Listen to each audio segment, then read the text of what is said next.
Stand up, New York Mets fans. In the midst of a massive playoff push, the Mets face the lowly Miami Marlins. But with rain coming in and out of Brooklyn, the Queens area, I may be going a bit behind on this one. Mostly, again, due to the rain issues. He was up in New York City.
Line for the Marlins today, it's Xavier Edwards, Jake Berger, Jonah Bride, Jesus Sanchez, David Hill, Emmanuel Rivera, Ryan Stowers, Otto Lopez, and Nick Fortes, your starting 9. For the Mets, it'll be Francisco Lindor, Mark Vientos, Brandon Nimmo, P. Alonso, a returning Starling Marte. The question is, how bad is that knee? In Marte's case. We all know that Marte's been having struggles when in the outfield defensively this year. Personally, I think he'd be better if the contract, if they let him go at the end of the year. It'd be better for the Mets if they let him go this year, but at the end of the year. But that's just me. Jesse Winker playing DH, which means the odds of him getting pulled out of the game for a defensive sub are not likely. Jose Iglesias in second, Tyrone Taylor at center, and behind the plate to cover for Paul Blackburn,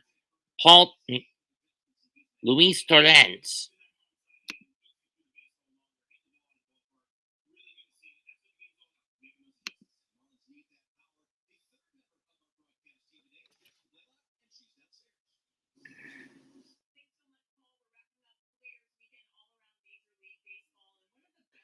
Mets will play the Orioles for 3 when this series wraps up.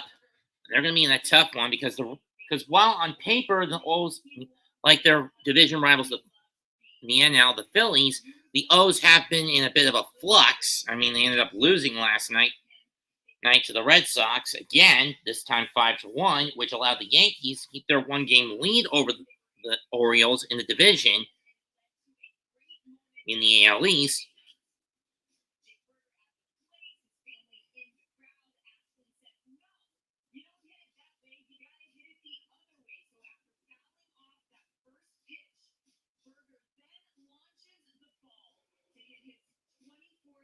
But on the other hand, you look at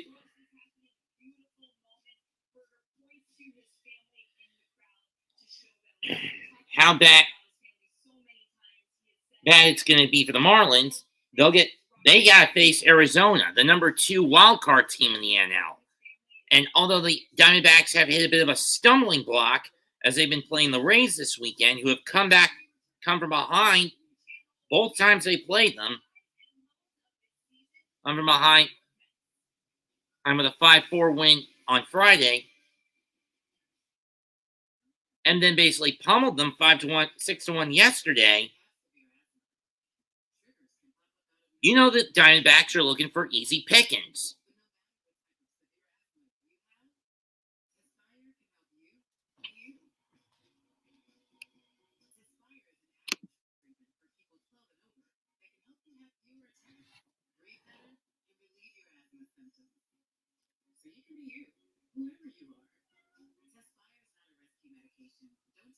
And for the Mets today, they're going to need a little bit of help just to catch Atlanta again this afternoon.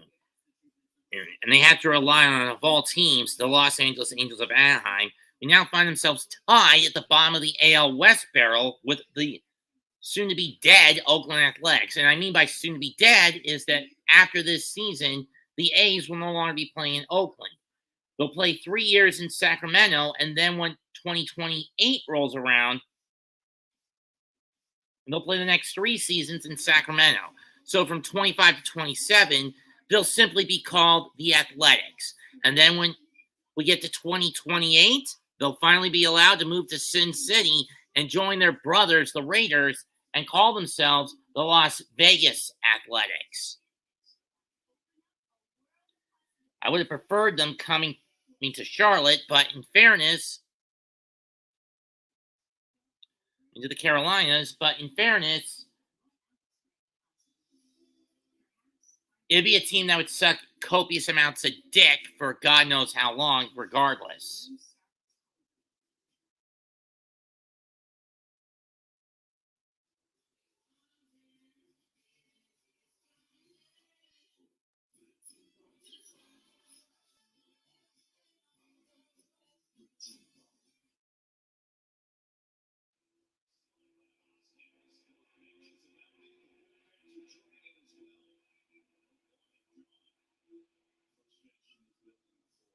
For the Mets, it was frustration through April and May.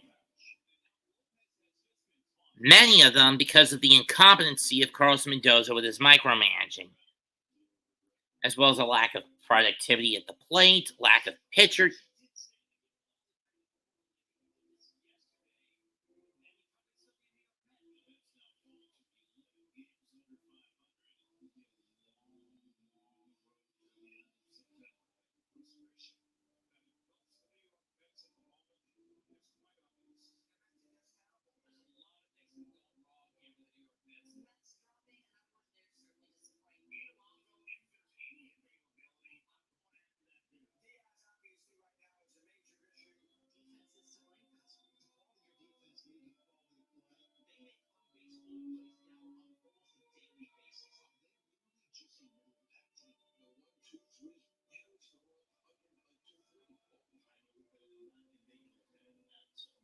Oh, really, Carlson? Why were you being such a... And then came June. Grimace. And Jose Iglesias, Candelita.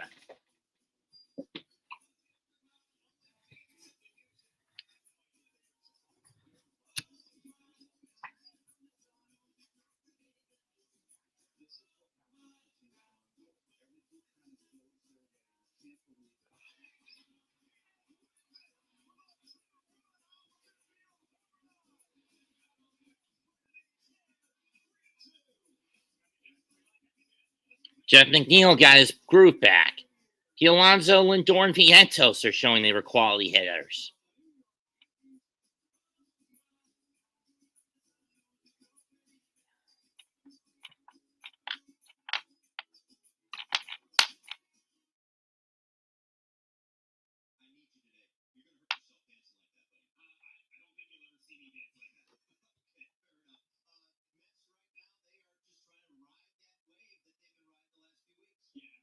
At least since June when Grimace showed up.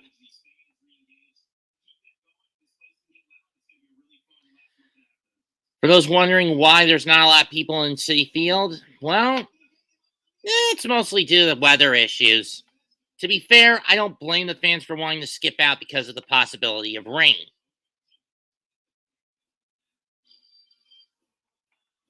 Even the most diehards know it's better to be safe than sorry in that situation.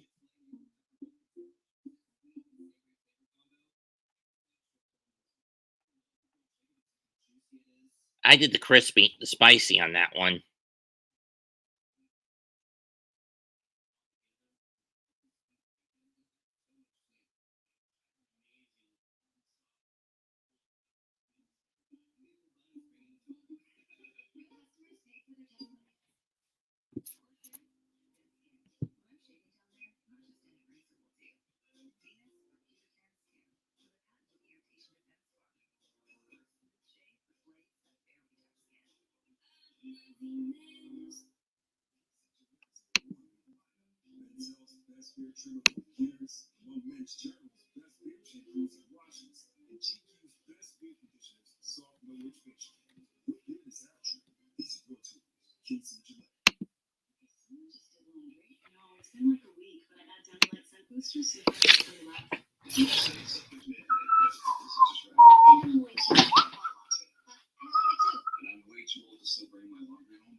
This new Marlins strong taste from a game changer. Flex this compost to the 5 ways to get rid of every hair in one trip. For the ultimate Gillette shaving experience, the best thing you can get is Gillette Labs. It starts with Venus. With 5 new hair fluids and water-activated serums for incredible bud. I feel the difference with every stroke. Feel the power of smooth.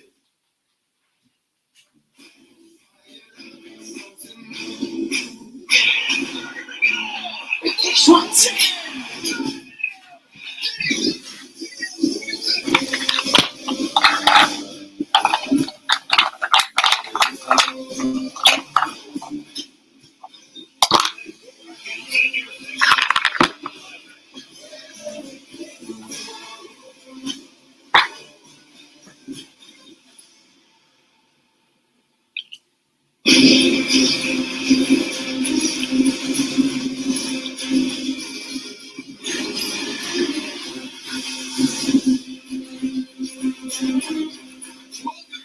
Sunday leadoff on the Roku channel presented by Lululemon. The Marlins take on the Mets here at Citi Field, the last game of a... The Mets have already won the season series against Miami, a series that on paper seemed even initially because of the Mets' incompetence at the start of the year, losing 3 of the first 4, if I remember correctly. Losing 3 of the first 4 against Miami, if I remember correctly, or 2 of the first 3 against Miami. But then the Mets turn it around, and they've only winning 6 of the last 8 against. Winning 6 of the most recent 8 against Miami, against the Marlins. And let's look at those pieces. Jake Burger, the only player that's stuck.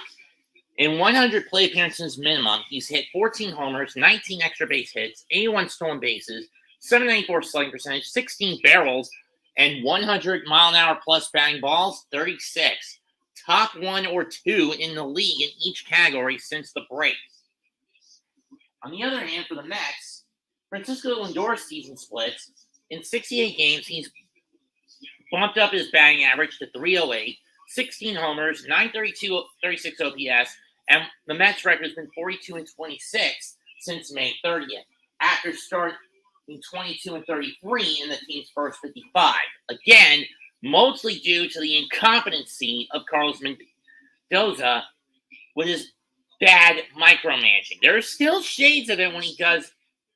There are still moments where he shows bad judgment, makes bad judgment calls. But they're nowhere near as horrendous as they were at the start of the year. Are there still times I'm going to strangle in the death for his stupidity? Yes. For his stupidity? Yes. And by his stupidity, I'm referring to Mendoza.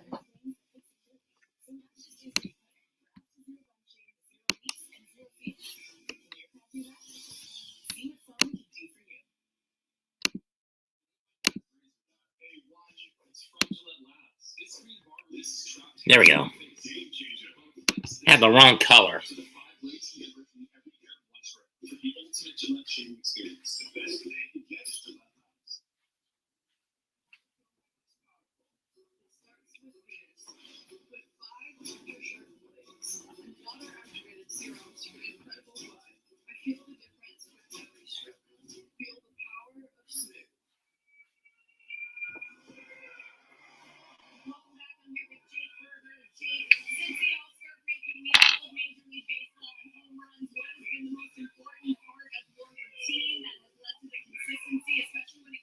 He's got that Tennessee flag back.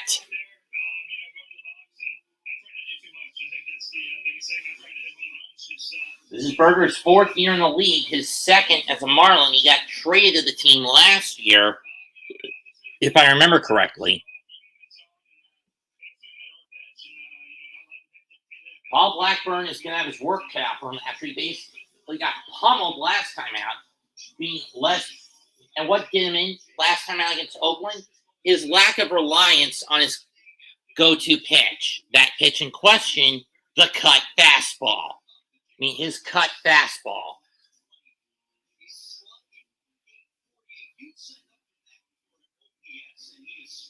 Cal Stowers. That was what basically did, aside from the fact that he was pitching against his former team, the Oakland A's, who knew him like the back of their hand, the main thing that killed Blackburn his last time out was his lack of usage of his cut fastball. The lack of his usage to his cut fastball.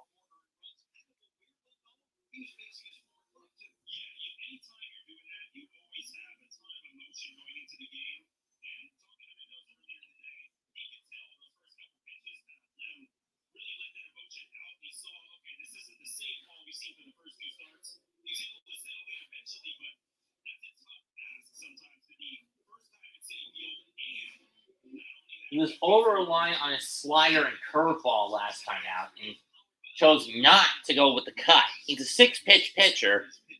Most of the time, at a 22% rate, he's throwing the cut fastball. At 20% four-seam, 19 the changeup, 18 with the slider, 12 with the sinker, and 9 with the curveball.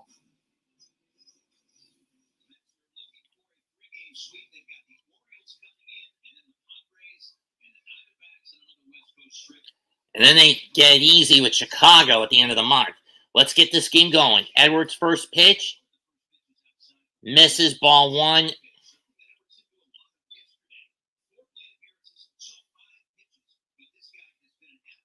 Xavier, 348 in 42 games. 1 homer, 13 RBIs. Second pitch. That's popped up. Left field. Nemo's under it. And makes the catch. 1 down.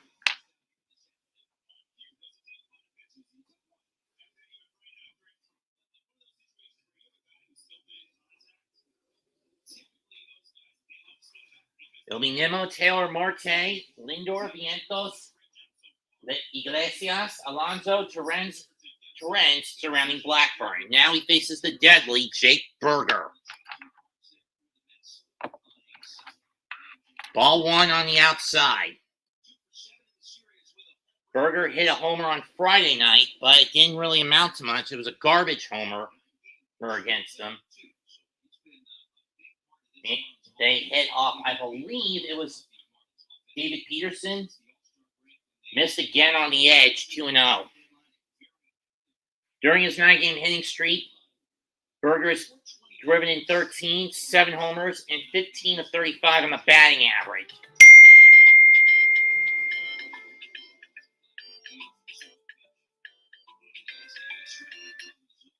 That was a sinker, barely caught the top of the zone, 2-1.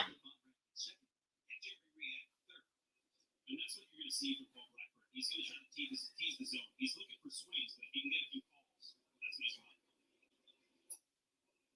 Didn't get that call, 3-1.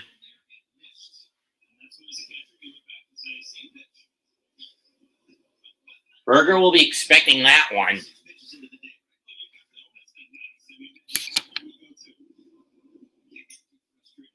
Went around that one. Went around on that cut, missed it, full count.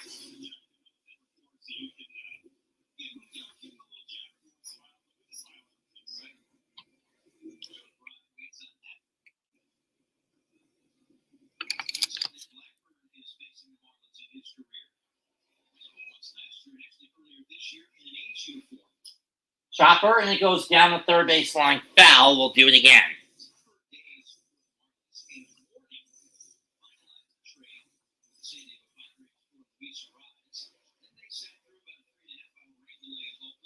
That was last year. Here's the payoff again. Swung on and missed, strike 3. Gone with the sinker and with the slider low and out. Burger bit hook, line, and sinker 2 away.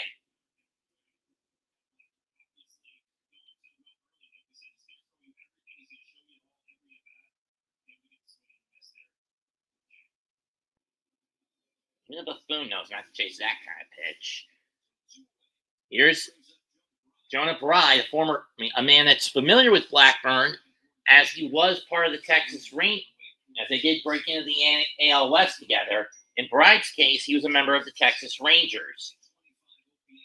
And he does have a couple of homers here. Here, dating back to the series between the Mets and Rangers around 4th of July weekend in 2022. 1-1.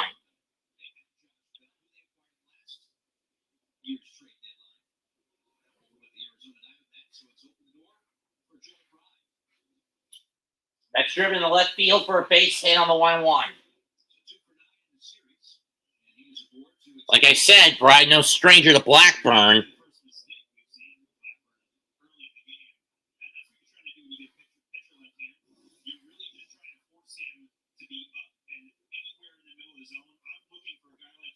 he got one up in the middle of the zone. Here's Jesus Sanchez.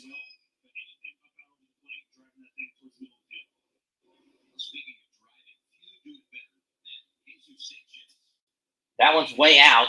1-0.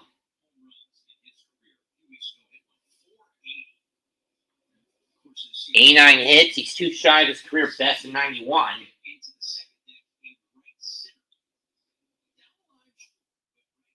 2-0. Missed the edge again. This has been a problem I've had with Blackburn when he does start to panic a little bit. 2-0 pitch on the way. And that's popped up. Foul ground going towards the line, and it's going to go into the seats.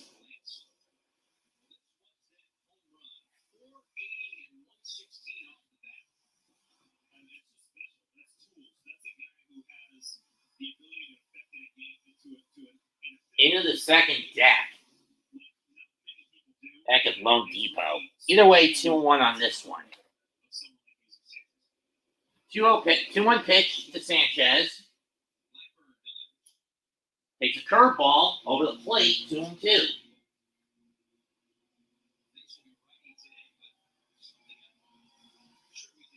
Of course, the Marlins looking to recover from yesterday's outing, where they basically got pummeled in a complete game shutout by Luis Severino. That one's popped up by the left field. Nimmo's under it. He's got plenty of room, and he'll make the catch to end the inning. So Blackburn only gives up a hit, so no collateral damage. Mets coming up, no score.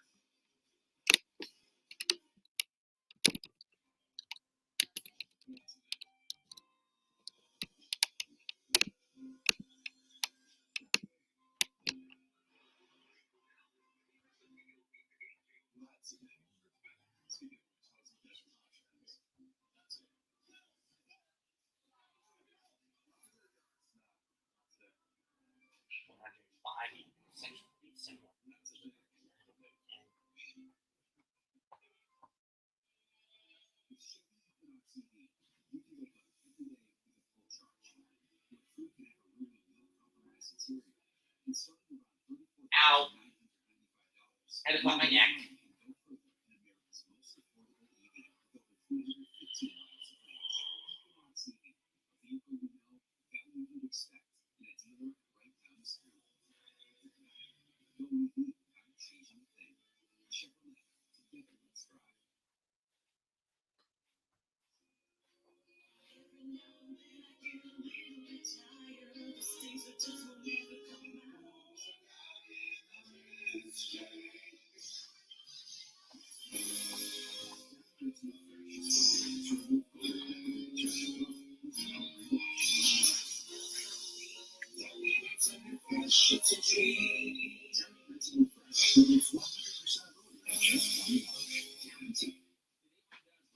Thank God this is a broken game. Because if it wasn't, I wouldn't be able to call this motherfucking game.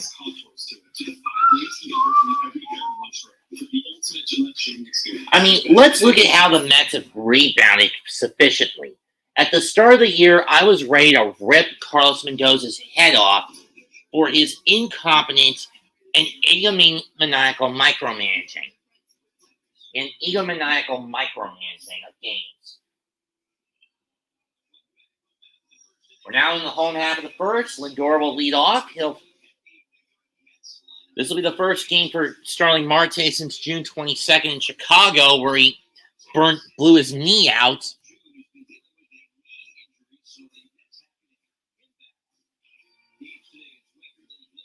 And again, this is around the same time Marte came back last year due to a knee injury, and he didn't do much. Lindor fly ball, center field. This one is playable. Drift back. Ball carries and catches main.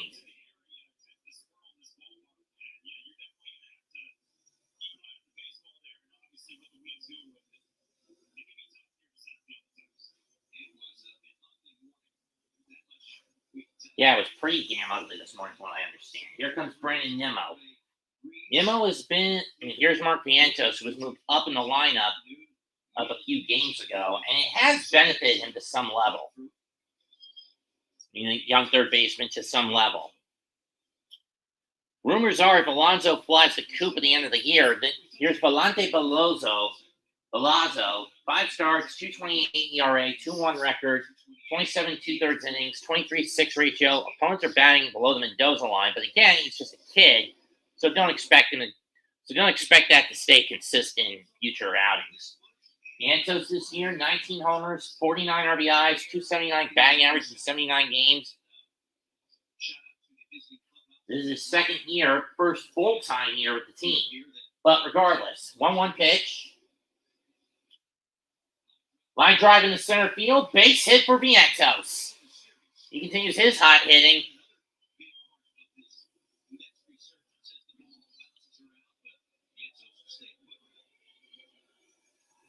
Here comes Nimmo, who has been in a bit of a tailspin since after the All-Star break.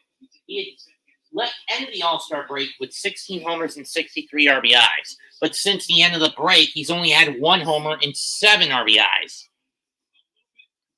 Balazzo is a 5-pitch pitcher. More often than not, because he's a kid, 44% of his pitches are fastballs, 25% cut fastballs, and then the other 30% are other pitches. Strike 1 to Nimmo.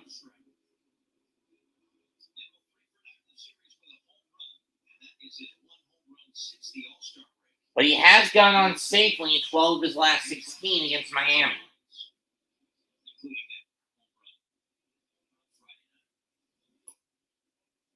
Curveball misses, 1-1.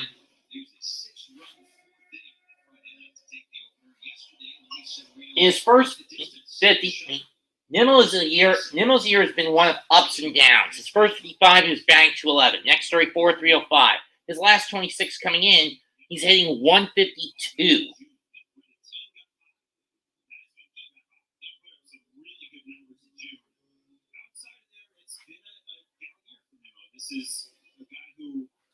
And this is in spite of him making his personal best, breaking in his personal best in ribbies at 70. Takes one inside, 3-1. Nimmo, the elder statesman of the Met locker room. This is his 9th year as a Met. For him, this is year number 9 as a Met. That one's fouled off to the backstop. We'll do it again, full count.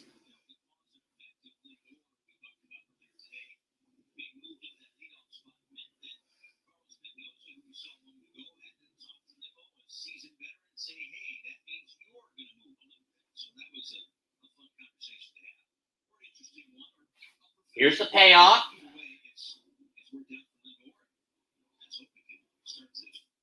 And he gets walked.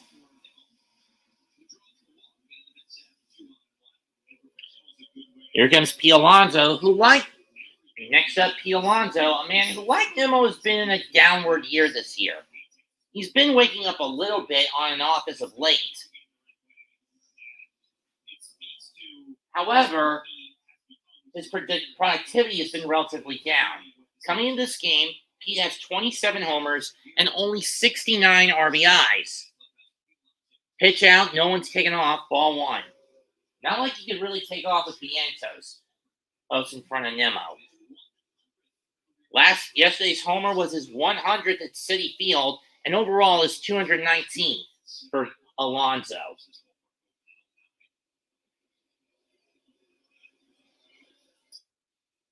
Takes that one on the inside corner, just off the edge of the outside, 1-1.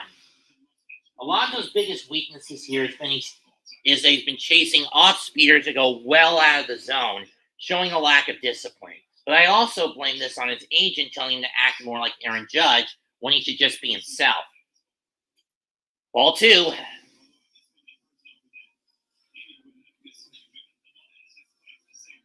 Yeah, if anyone remembers what this place looked like in 2009, the Great Wall of Flushing was much further back. They had to move it in because it was not producing enough homers.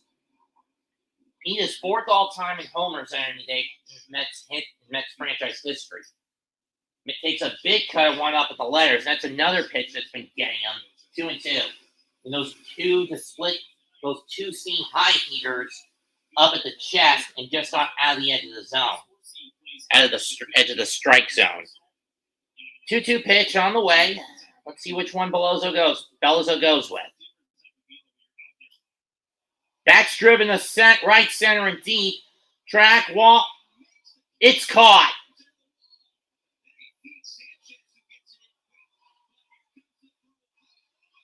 Got him. I don't know why Vientos ran through the stop sign. That is stupid. I mean, I get it. Crashing into the wall.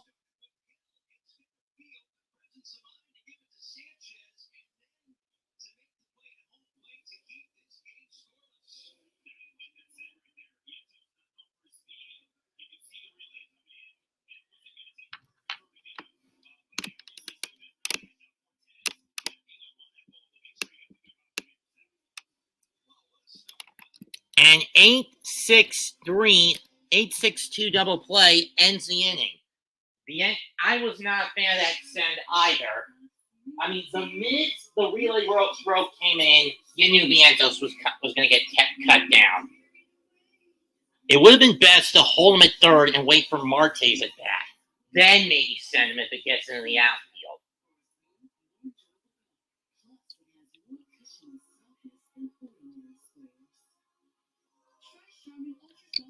That was a stupid move by the Mets. We go to the second, no score in New York. Seriously, anyone with half a brain knows never to send the runner on two bags, even with that deep of a fly out. You just send them forward by one bag, not two. That's gambling, and it backfires. You don't gamble in that situation out of the box. Half-wit sons of bitches.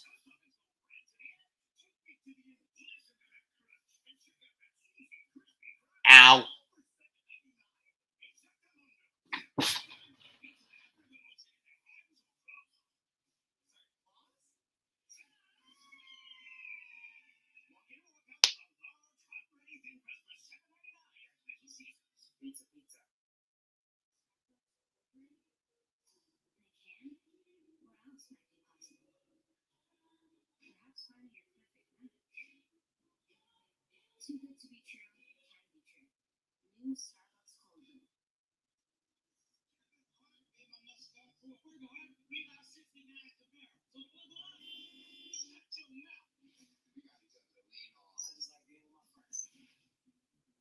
Okay, so right now it's a 2-1 count to David Hill and Derek Hill.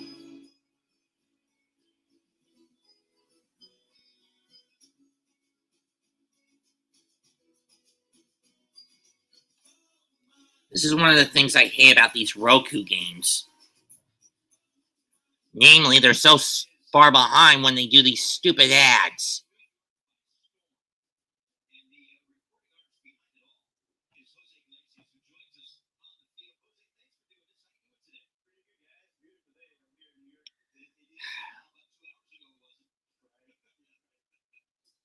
Ball 2.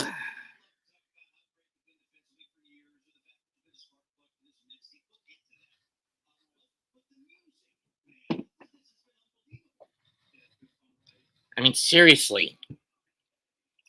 How about just doing less commercials on these app-based game calls.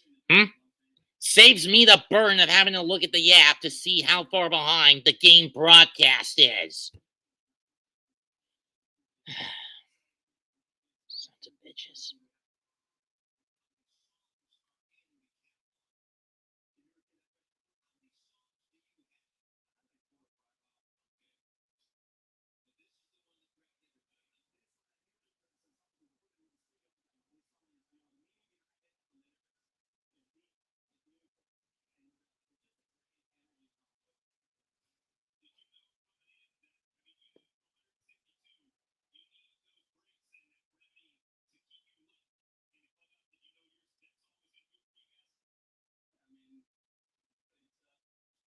Swung and missed, strike 3. That's Blackburn's second strikeout.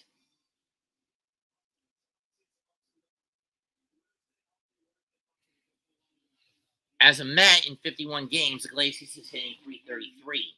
Doesn't have a lot in terms of productivity, but the defense has been more than there to compensate, as well as his energy in the clubhouse.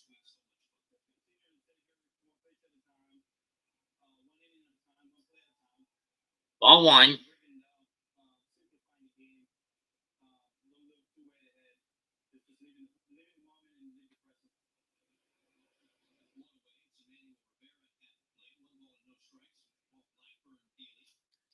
That's a liner to left. Nimmo will have to play that one on a hop. Once again, Blackburn can't get that 1-2-3 clean inning. Something that's also been plaguing Met pitchers since the end of the break. Namely, more often than not, their inconsistency in getting a clean 1-2-3 inning.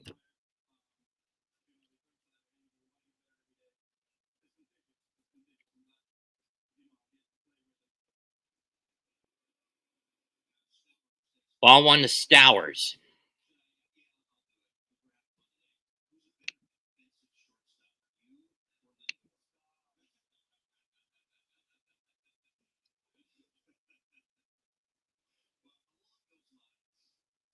Strike 1 on the curveball.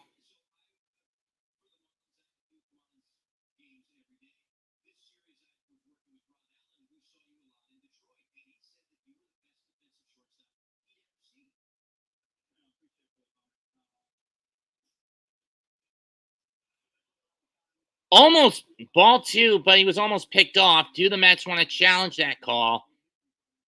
Call it first. Let's see. Safe.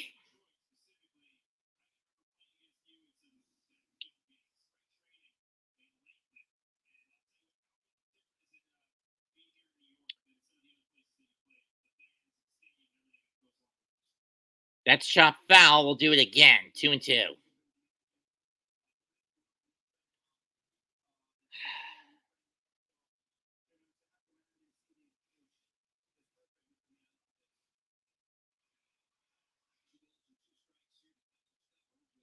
Two to Stowers on the way. Here it comes.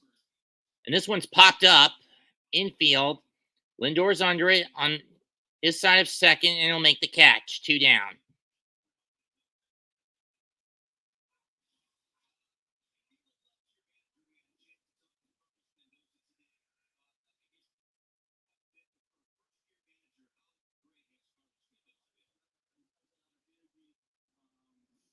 Too bad the micromanaging can do him in too often.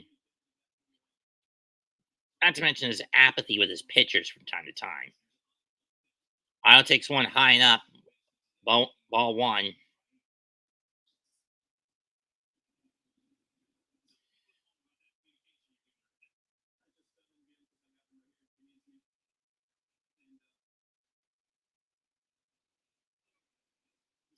Strike 1. One on the sinker that didn't really sink. Or maybe that was the cut. I don't know.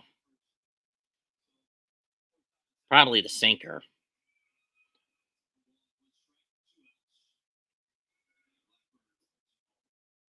2-1.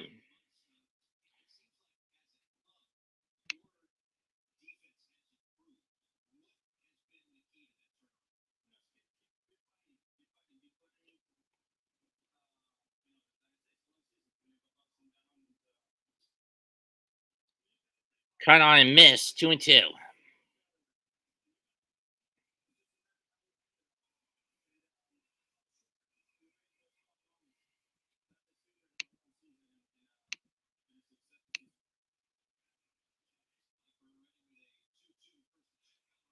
First to pick on Rivera, and he got him!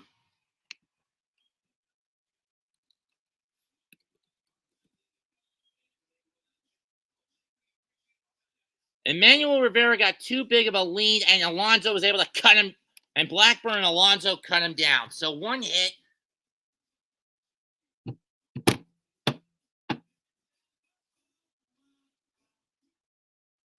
We'll be right back. An inning and a half complete, still scoreless in Queens.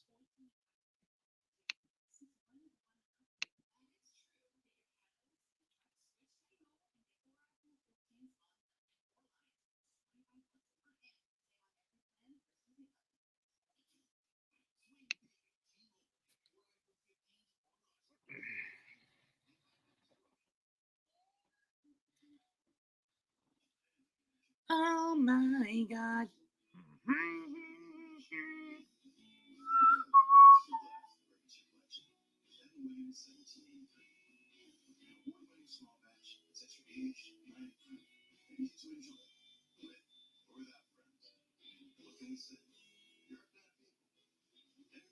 Just preach that.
Skip Schumacher in his second season of the Marlins.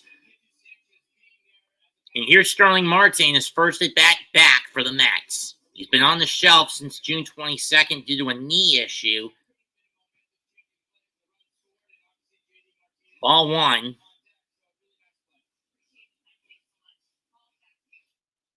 Marte skies a foul ball into the seats behind the Met dugout, 1-1. Prior to going down to that knee injury, Marte, his average was okay, but he wasn't doing much productivity outside of base stealing. 7 homers, 30 RBIs. But his defense has been struggling immensely this year. 1-1 pitch. Takes it on the edge, 1-2. I don't think Marte thought that was a strike. It'll be Winker and Iglesias coming up next. 1-2. And Marte shows signs of that rust, chasing a curveball out and away, strike 3.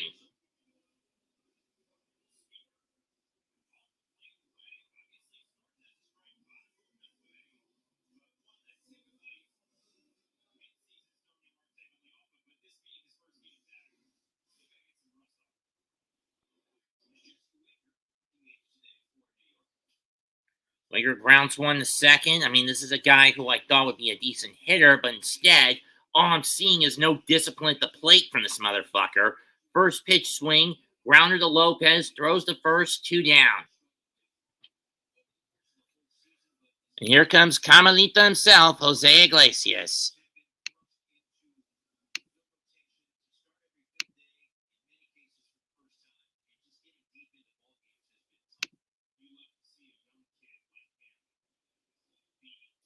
Strike one to Iglesias. He didn't play in yesterday's game.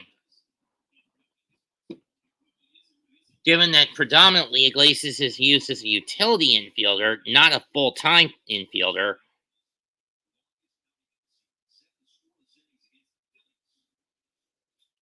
Iglesias drives one down the right field line, but it's going to hook foul.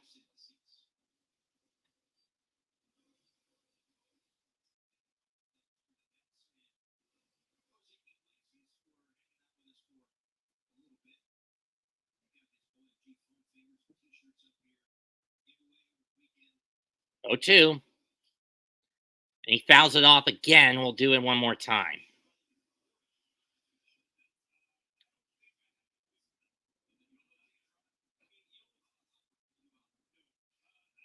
Iglesias is ready. 0-2 pitch. Slow roller to short. He's safe!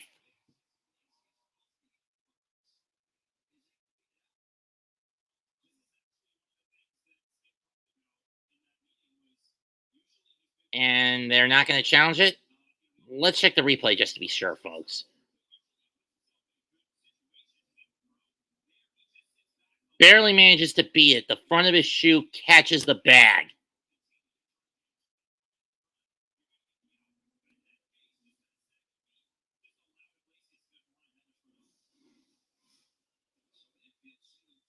Here's Luis Torrens, infield hit for Iglesias. So Tyrone Taylor, excuse me. Strike one on a low corner, inside corner.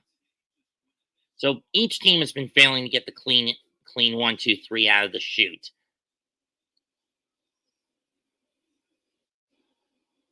Oh, 1 to Tyrone. And that's fouled. Out towards the Met batter's box.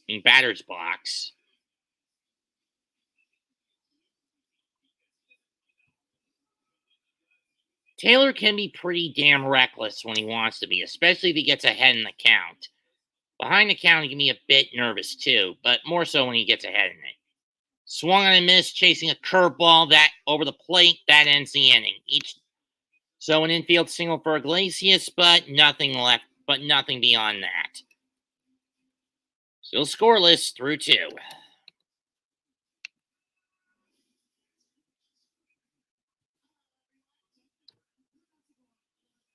Fuck Disney Plus.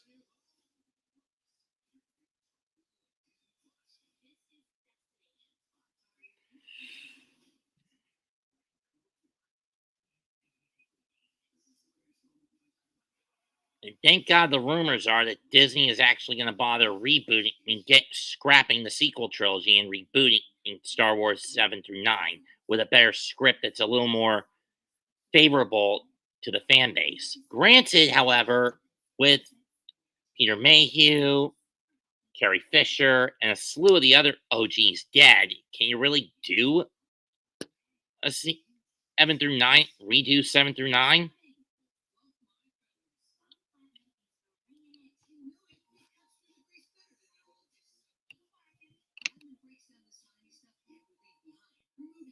Only clips of it, Marcos. Speaking of Disney 23, let me say this. Stop doing sequels to franchises that are critical successes because you're running the milk out of the cash cows, Disney. And number 2, stop with the fucking live action reboots. I mean, Moana 2, I'm not going to have too much, I don't have much of an issue with.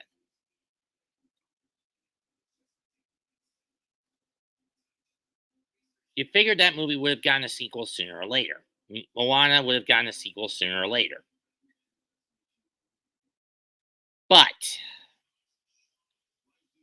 Toy Story 5, Frozen 3, and The Incredibles 3, these movies do not need to be made. Nor should they be made. Been greenlit. The Lilo and Stitch live action remake, yeah.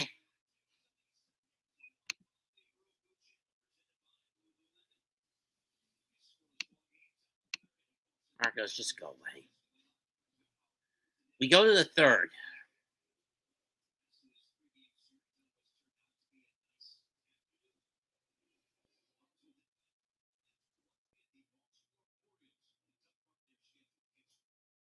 Strike one. And that's probably going to be the toughest batch of 3, 7, 10 for the Mets starting tomorrow against Baltimore. Then they get San Diego and then Arizona. Ida Lopez leads off for the Marlins. The only great respite they'll have is against Chicago before they come home to face. It will be the White Sox before they come home on Labor Day to face a team they've struggled with mightily the last couple of years, that being the Red Sox.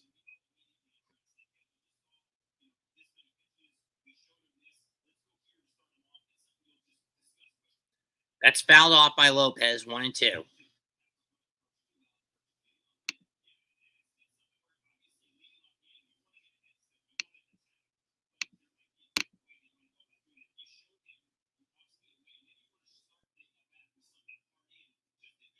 One-two pitch. Go. No. 2-2.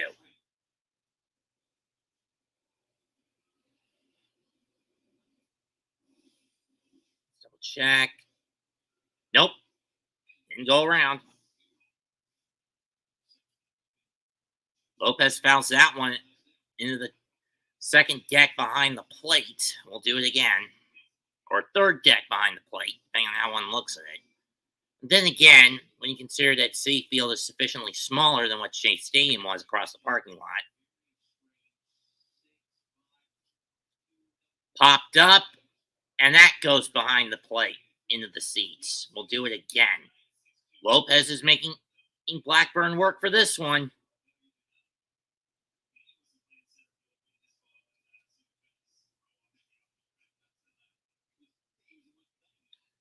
The Mets will have Torrens, Lindor, and Vientos in their half of the third when we get to it. 2-2 pitch. Slow chopper, and that's fouled down the third baseline. We'll do it again. This is the double play yesterday. Right back up the middle, Lindor decides to chase the runner for third to cut him down. And then they get the runner and then they bust Lopez trying to get to second.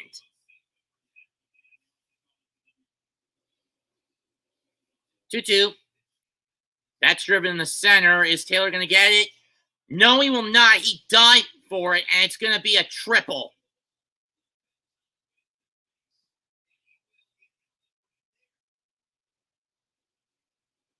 That was a bad move by Tyrone to try to dive for it. If he just ran for it instead of dove for it, he probably would have caught that ball.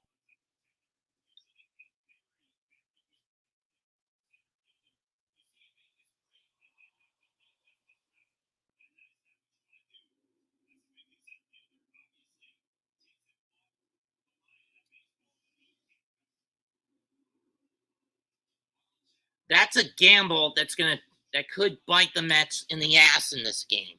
I mean, now that's twice the Mets have gambled in this game. Once on the sac fly attempt. On the sac fly, this one's deep to center. This one he will catch, and it's going to lead to a tag up. Lopez will score, and the Marlins draw first blood, 1-0 Miami. I mean, because of the Mets going a little overboard today with gambling. I mean, with the gambling. With gambling on both sides of the bat. Vientos gambling offensively, taking off for home, only to get cut down because he's not a fast runner. And Taylor gambling on a defensive leap attempt instead of just running to the ball where he could have caught it. 1-0. And seriously, why are the Mets gambling today?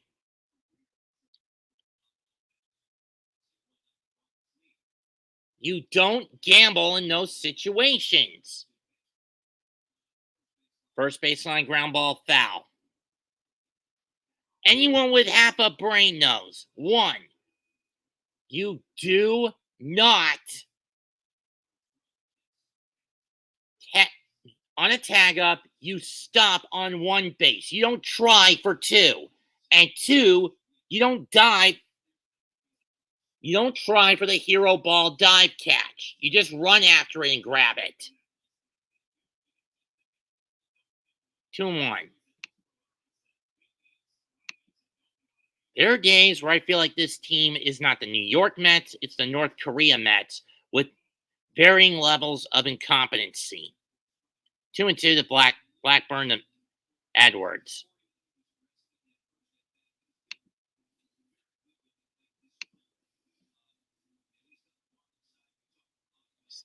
This is why I would have preferred Bader in center and not Tyrone.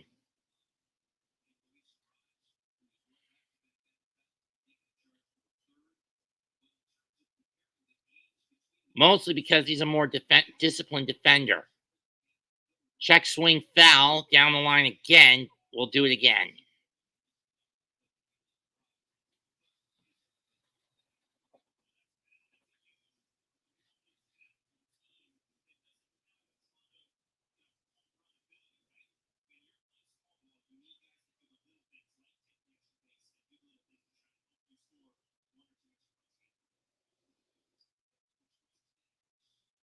Doesn't get him on that one. Full count.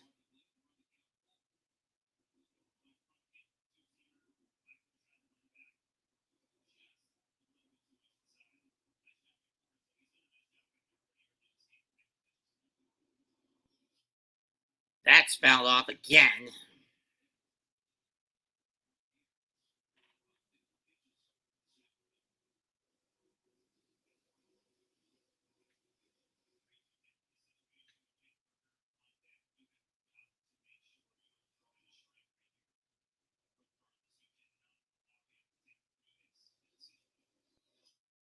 Fouled off again.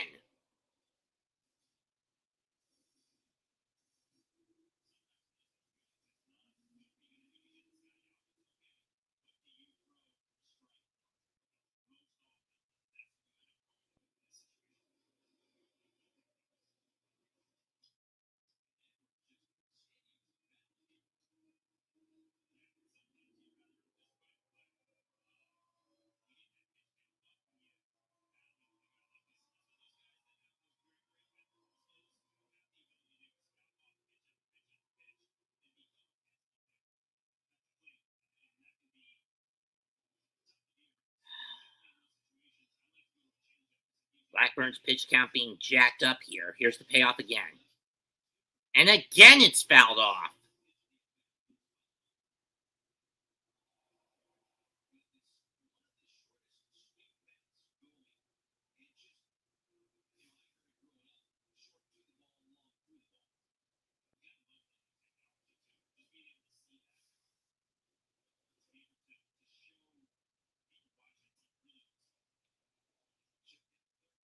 And he doesn't go around. Ball 4.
Swung on a miss. It's the Burger by Burger on 1.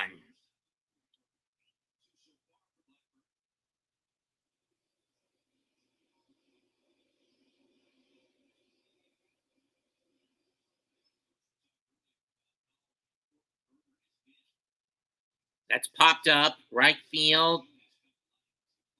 And Marte will make the catch. 2 down.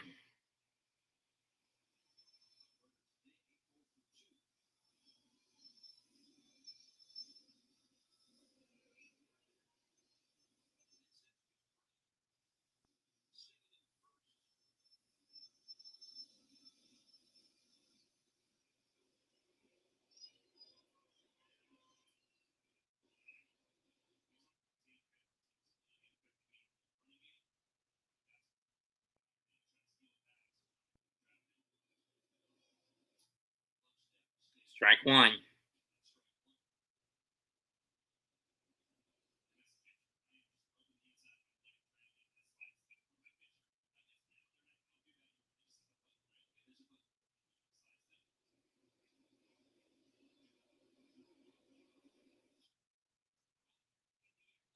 Center fielder's going to get it. Nimmo, and that's the inning. But Miami does get one off a bad gamble dive by Tyrone Taylor, which led to a triple and later a sac fly. 2.5 complete, 1-0 Miami. Hello, Raph.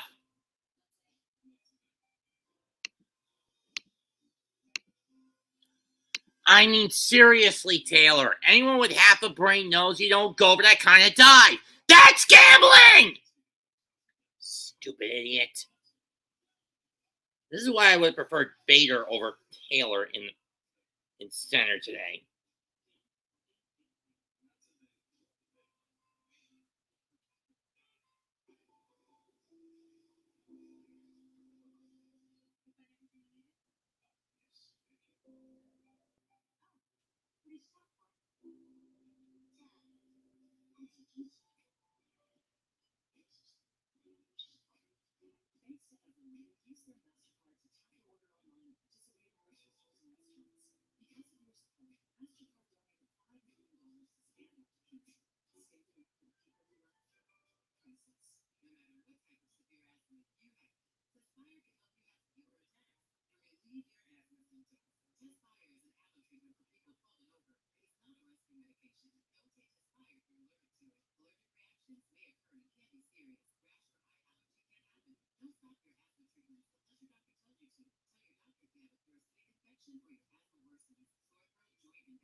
Luis Torrens will lead off, and he takes ball one.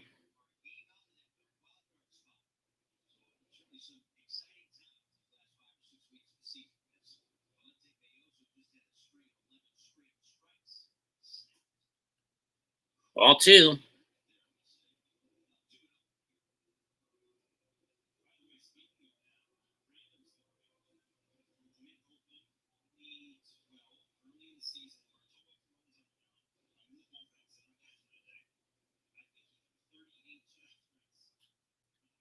Torrens blasts one deep center, playable, carrying to the track, but caught. And caught.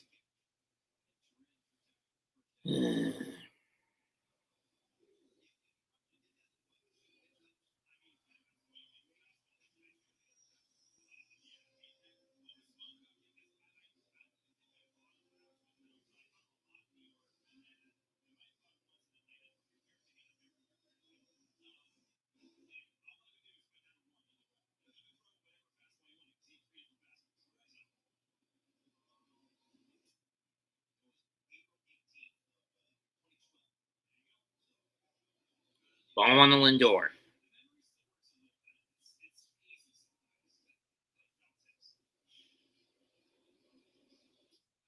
Ball two.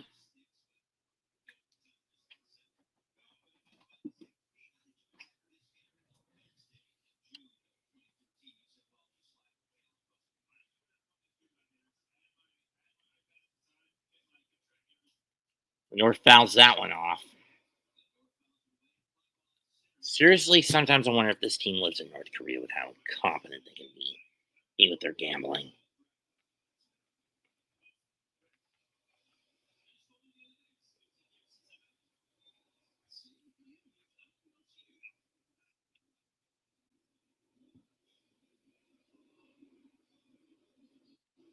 2-1 pitch. That's hit to center again. Hill under it at the track and another catch. 2 down. Now the Mets are not showing any discipline at the plate, chasing every third or fourth pitch instead of stacking the count. Here's Vientos, one of only 2 guys that have gotten a hit off of Beozos. Beozos.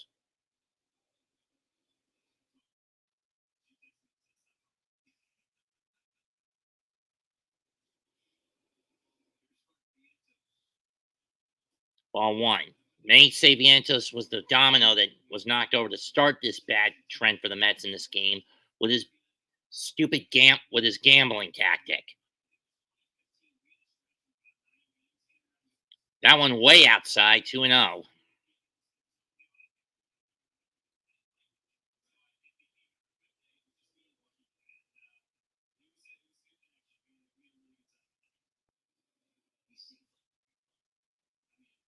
Duo pitch to Vientos.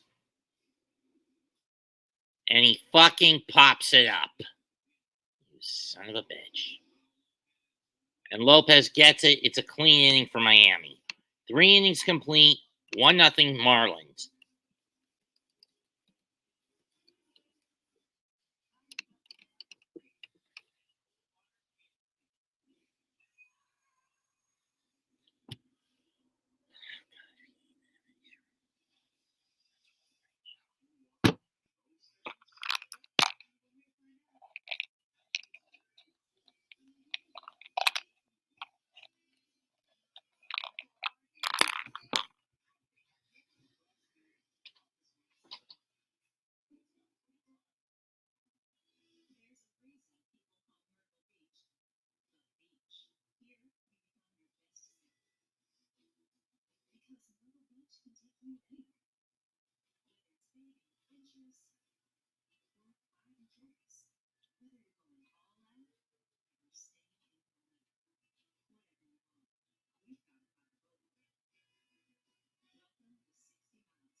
That was a perfect tool to let me get back to the game a lot faster than the bullshit you're giving me, Roku.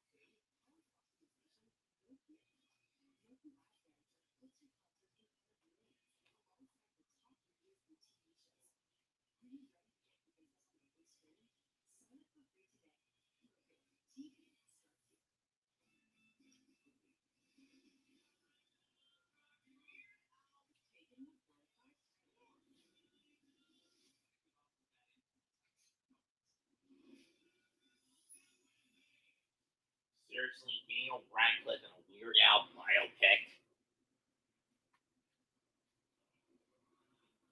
Fuck that shit. Fuck you, Harry Potter.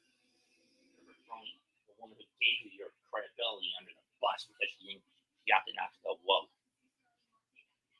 Kiss my ass, Radcliffe. Kiss my fucking ass.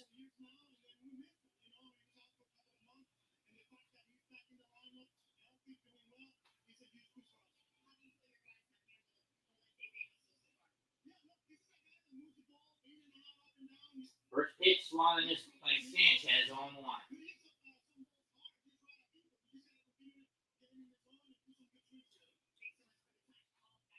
Yeah, you say that, but with times with you when you're in a situation where you could get back in a playoff on Blackburn, you make it easier said than done. 1-1. But because you can be pretty incompetent in your own right.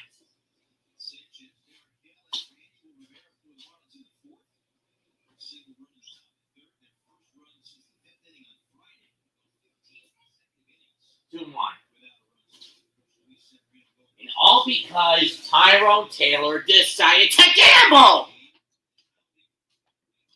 This is why I want Bader in center more than Tyrone.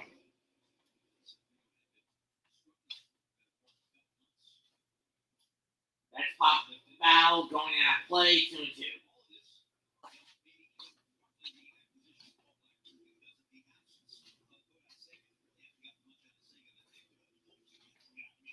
all because he pulled something. He pulled his knee.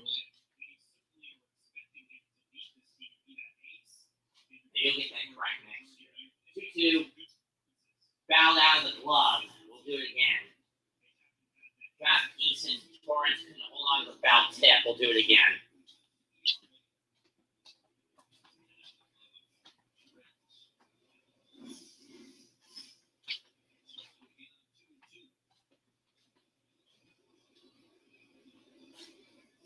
Got him.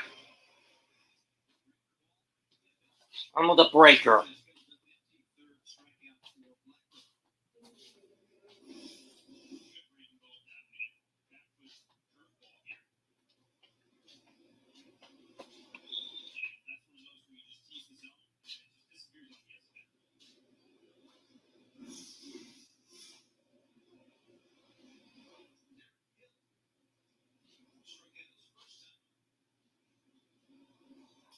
Goes for the bunt, but he pulls back. Not that it matters on the curveball. 0-1.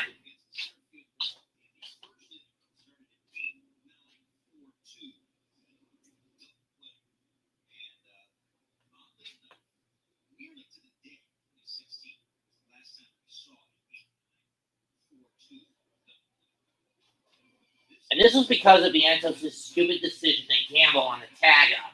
Crash.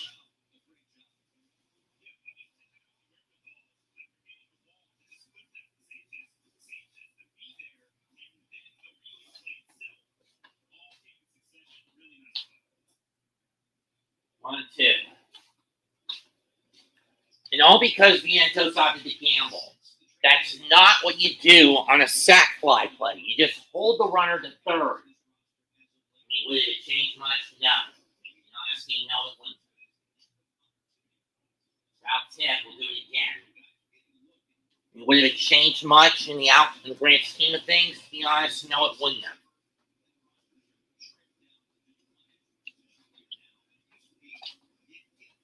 I mean, would it change things? Honestly, no, it wouldn't have. No, it wouldn't. But the point still applies. 1-2. Too high, 2-2.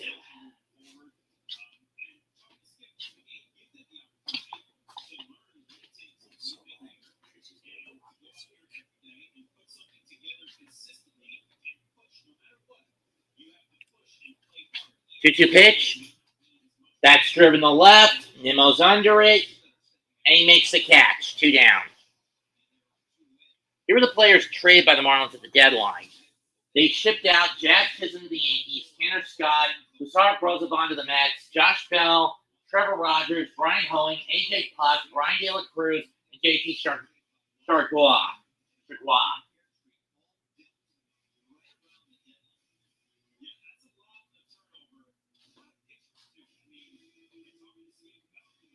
Yeah, with the exceptions of Chisholm and Bell, there's more pitching turnover for the Marlins than any team at the deadline. Ball one.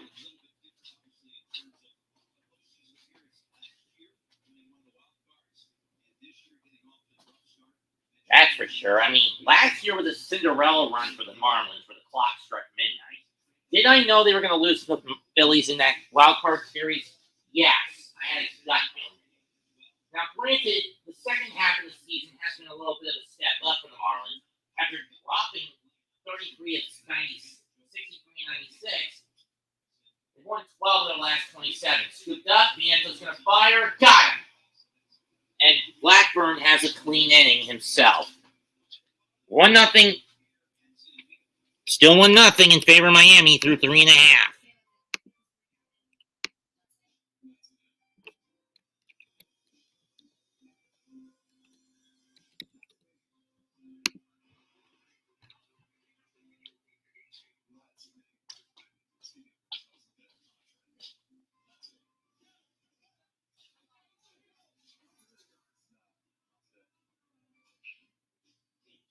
Football games we're going to be doing in the next couple of weeks.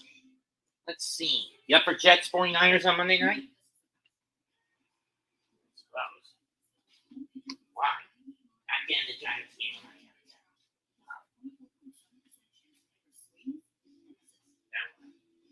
Giants Commanders on the 2.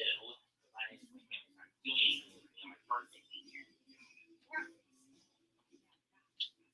haven't really asked for anything on my birthday, plus it's a bit too short notice to do so.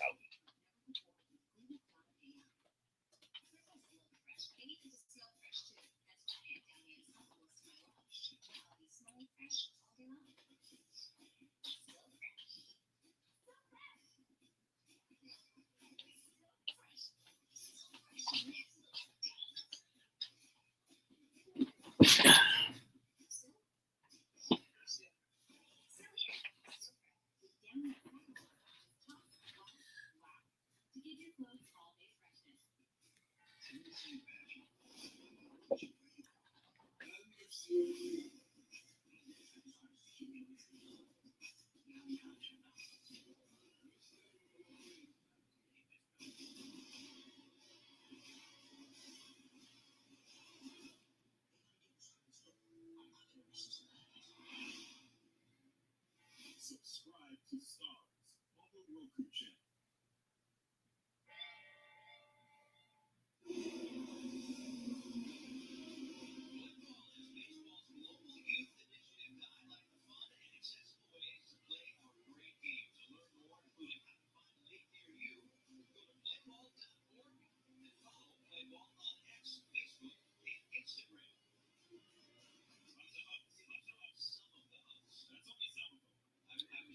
It'll be Nimmo, Alonso, and Marte to lead off. I mean, to be due up for the fifth for the Mets in the fourth, and Nimmo takes a curveball and strike one at the knees.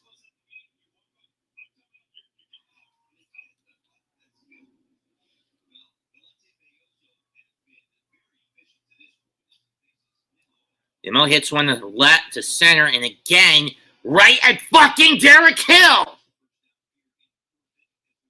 Can we stop hitting it to this son of a bitch?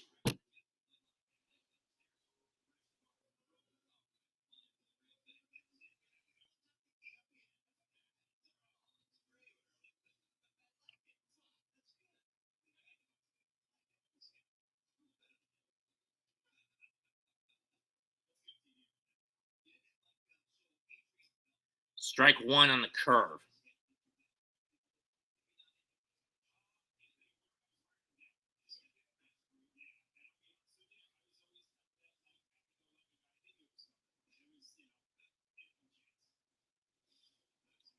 Way outside into the backstop, 1-1.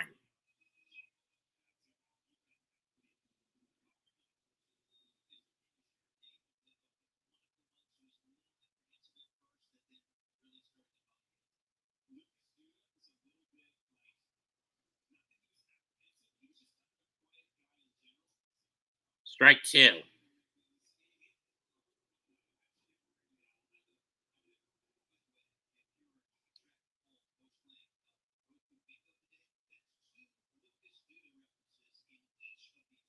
One-two pitch to Alonso. Too high, 2-2.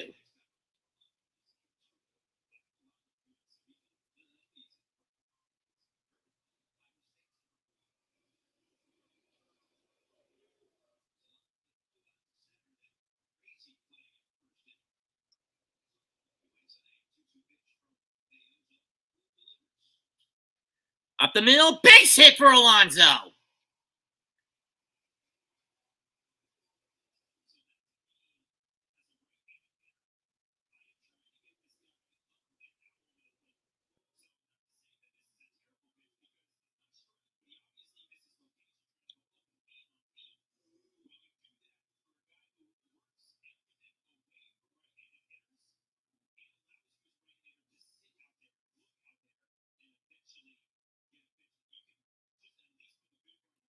Alonso, though not known as a good base runner, here's Marte.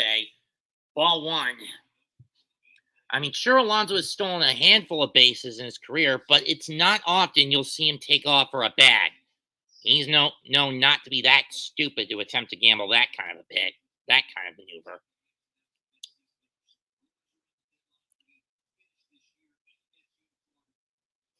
Swung and a miss by Marte as he chased a curveball. Or maybe that was a changeup. I don't know. 1-1.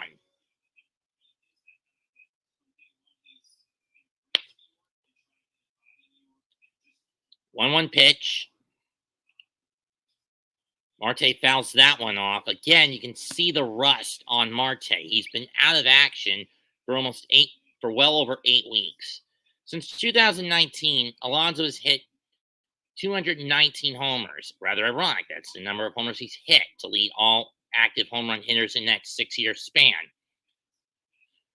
Here's a 1-2 to Marte. Let's see if we can make contact.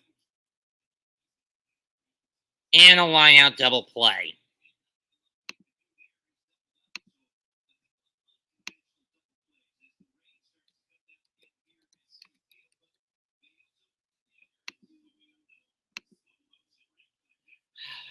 We go to the 5th. Rain beginning to come down at Citi Field. 1-0 Miami. We through 4, mostly due to bad gambling by the Mets.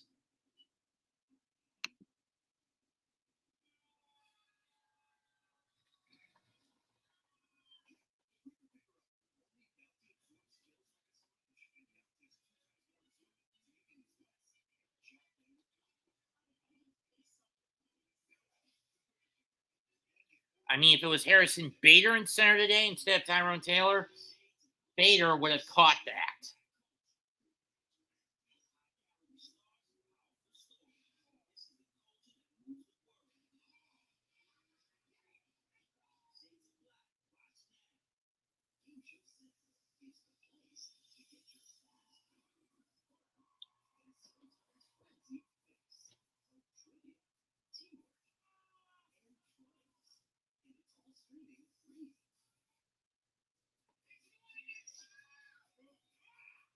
It'll be Stowers, Lopez, and Fortes.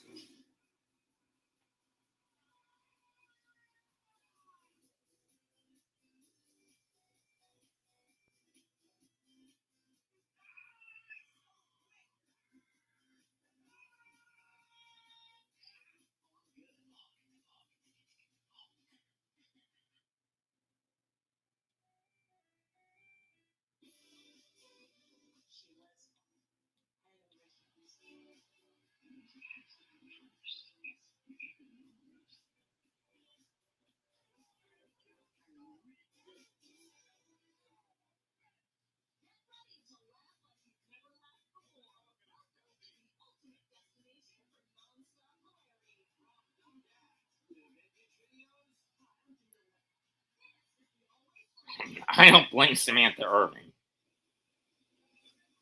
Sorry, 2-timing son of a bitch.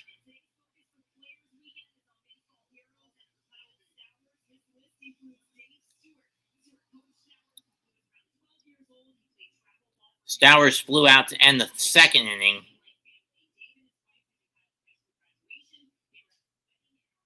Ground ball foul, 0-1.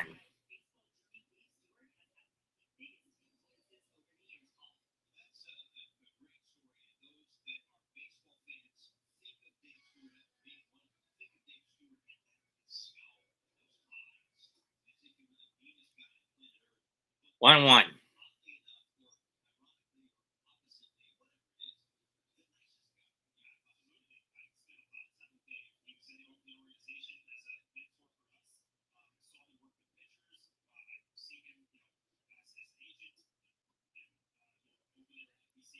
One, 2.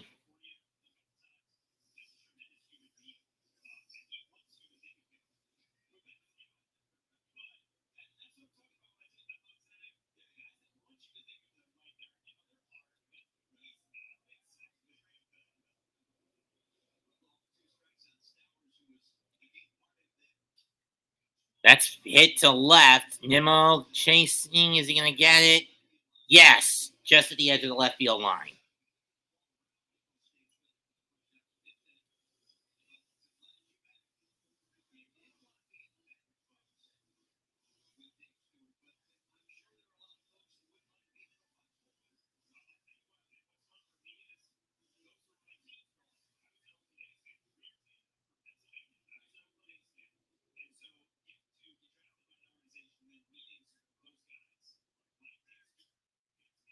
Ground ball to Vientos. He'll double clutch it and just get the out on Lopez.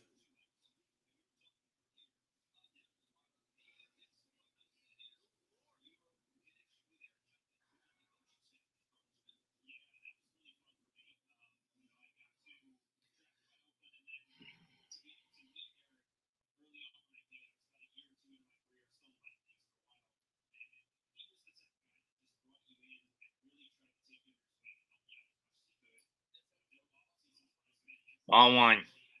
Or strike one.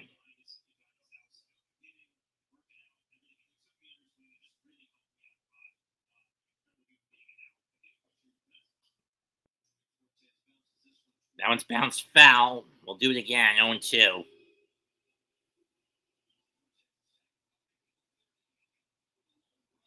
He got another twice now.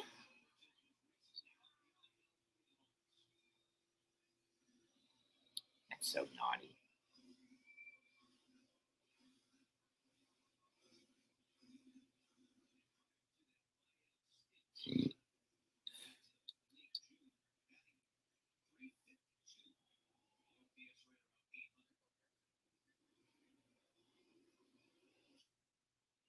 It's a pop-up. Is Turin's going to be able to get it?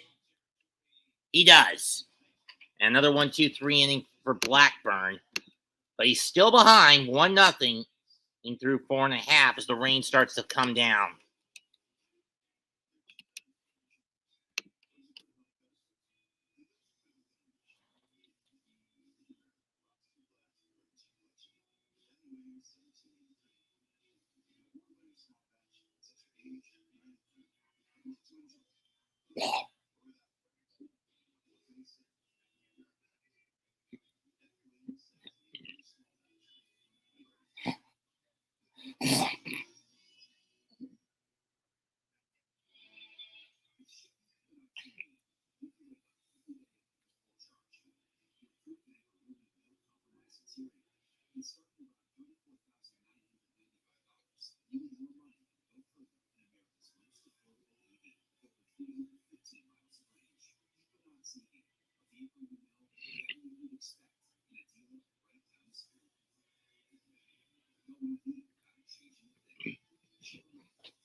Ball one to Winker. Or to the Winker. Didn't catch the first ball.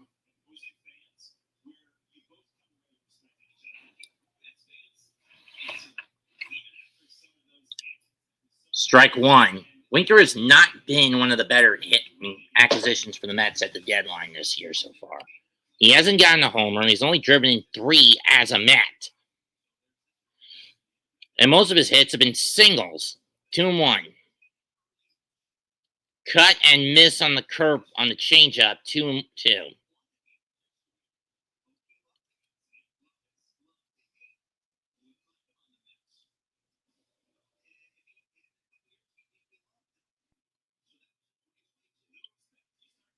Two pitch. Almost gets hit on that one. 3 full count.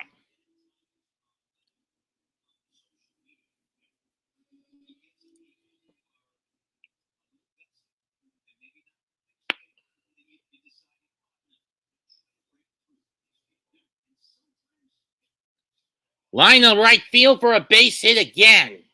And for a leadoff single for Winker, he'll hit the brakes.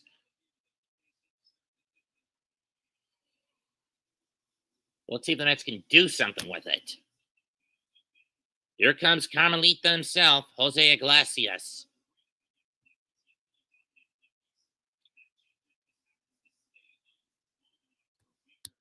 Iglesias got an infield single in the second, but the Mets couldn't do anything with it.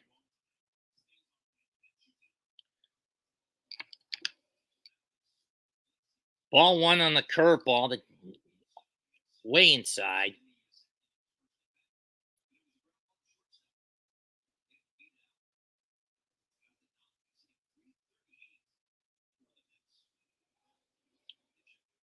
Check on Winker, and he makes it back without getting caught.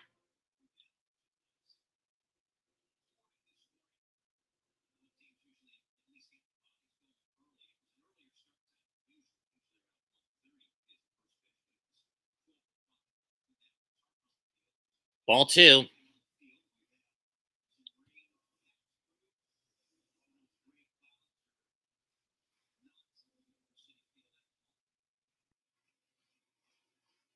Of course, it was plain rain yesterday's matchup.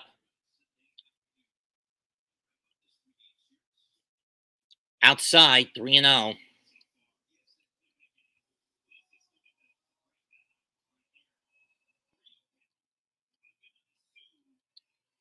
If this goes over the middle, you can expect Iglesias to just take it instead of chase it. Let's see what happens. 3-0 pitch. Low and in the dirt, ball four, and the Mets, for the first time since the first inning, have runners on first and second. This time, there's nobody out, and let's hope they're not dumb enough to gamble like last time.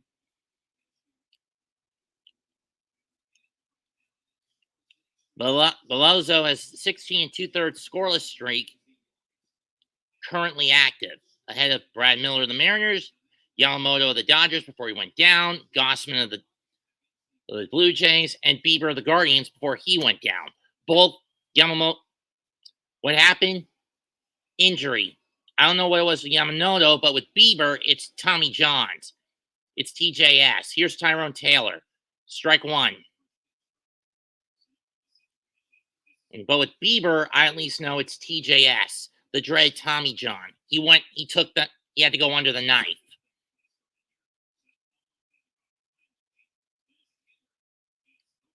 Taylor looking to cut. You make a good cut on this one. Way outside, 1-1.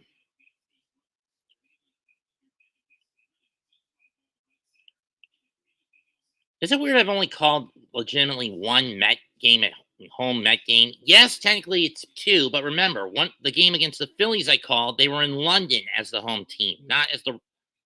So technically that one shouldn't really count in my mind.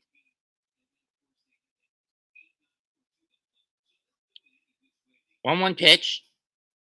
That's foul back. 1-2.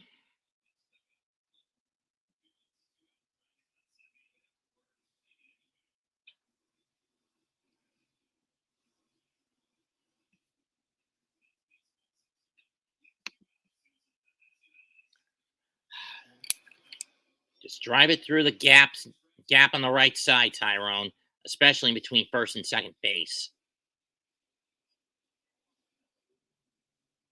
That should have been a balk.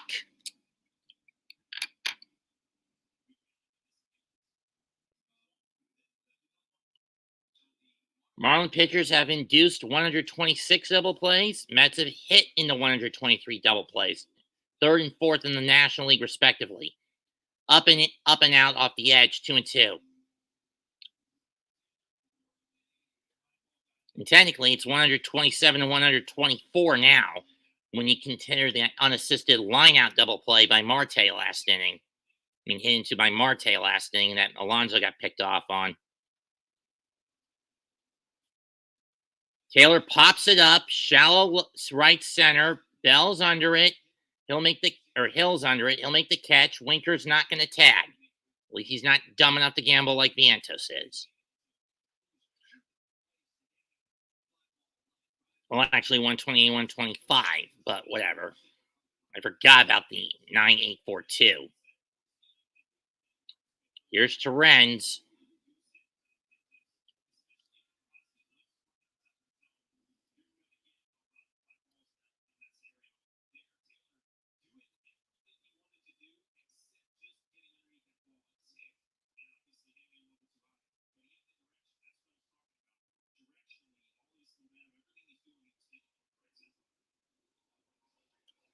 First pitch to Terens. Ball 1 as it pops out of the glove, but not far enough to where Winker would be dumb enough to take off.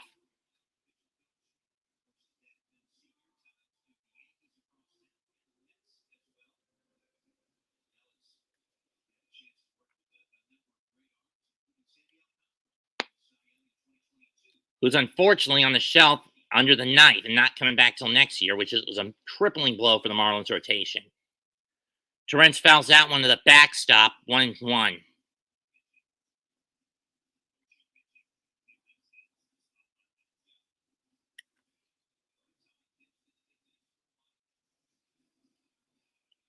Personally, there's going to be a switch up in the defensive setup later in the game for Mendoza. He's probably going to switch out. I don't know. Probably going to switch out Taylor for Marte to move to center and McNeil to right. That one's fouled off again down the right field line. We'll do it again, 1-2.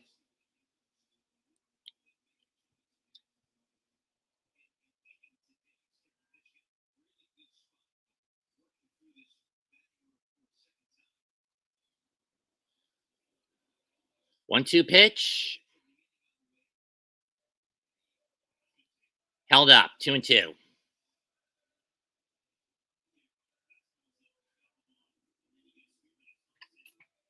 $15, $12, $10, $11, $19. This will be pitch 20 in the inning for Beozo. For Beozo.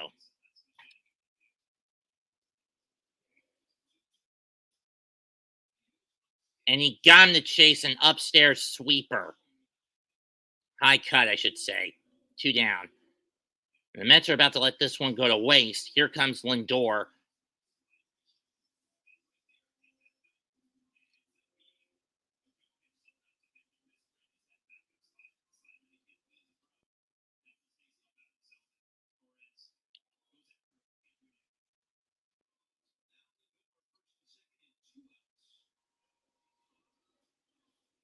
Ball 1.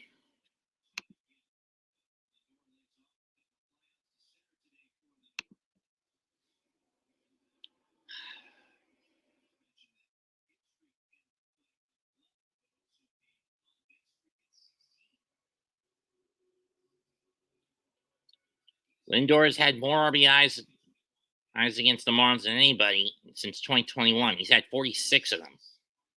P. Alonso has 35, and Brandon Nimmo's got 30 going into the day. In the center, is it going to drop? Yes! Base hit! Winker coming home. Tie game! RBI single for Lindor. That's RBI number 72 on the season for him. Iglesias will stop at second, and the Mets have tied it up. It's doing some good small ball contact. It's a down the way slider, gets the end of the bat, and doesn't try to overcommit the swing. Just enough to where it's going to fall in between the fielders. Smart hitting by Lindor. And for him, that's team leading RBI number 72.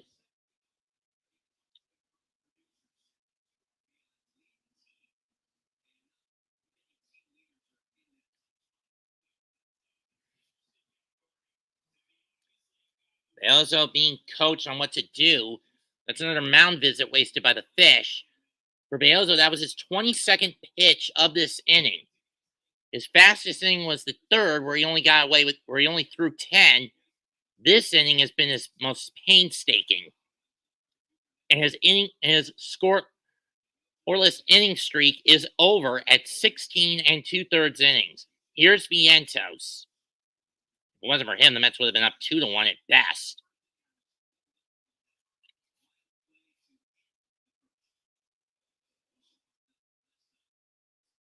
All 1.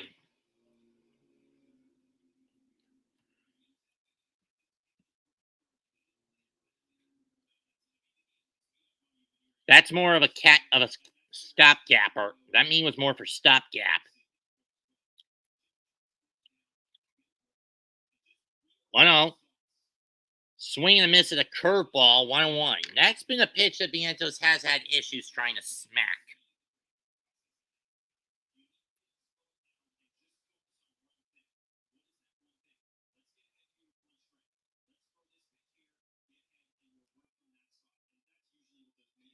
Vientos will take a time. Will call time.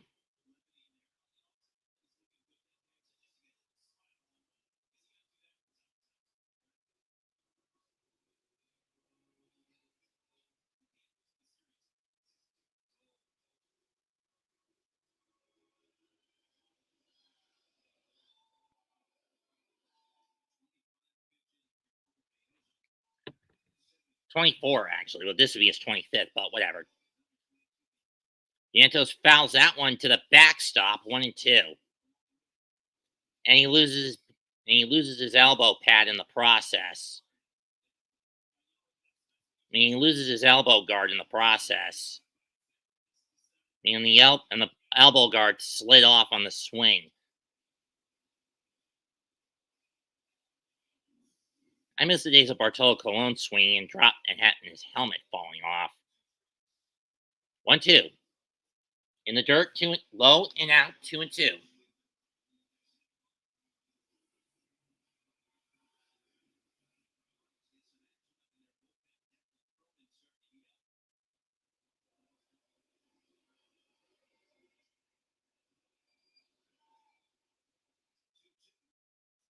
And he got him swinging on one out of the zone. So damage is mitigated. But the Mets do get one on 2 hits, a walk. 5 innings complete. Tie game at 1.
And he fouls that one off. Berger, a massive piece to the Marlins renaissance last year, but he got off to a rocky start this year. He has picked it up since the end of the break.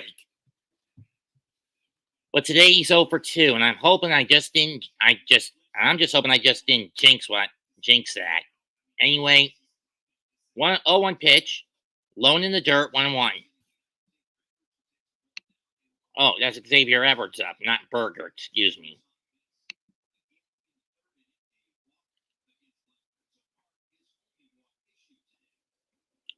Blackburn in the center, base hit. And I just jinxed it.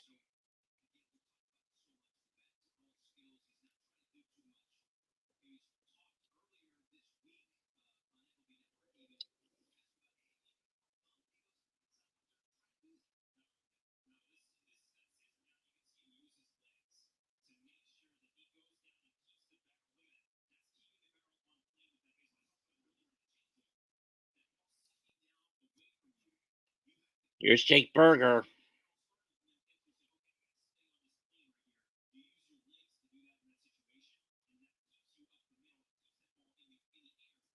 Outside, ball one. I think at this point, you better get Blackburn out of there soon. Berger is struck out and he's flown out.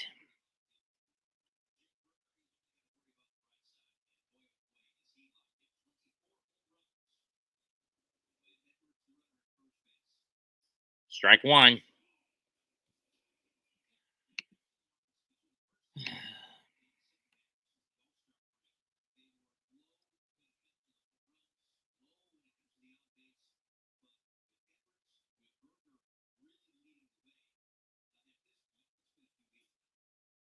Two and one.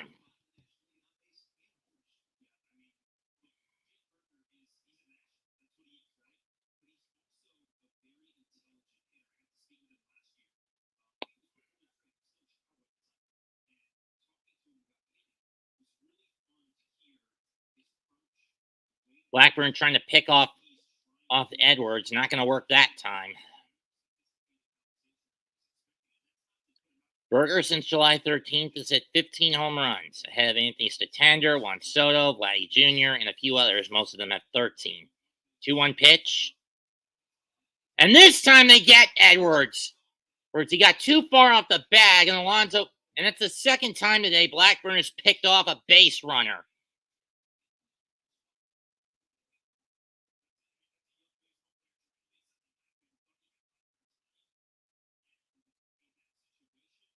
One down.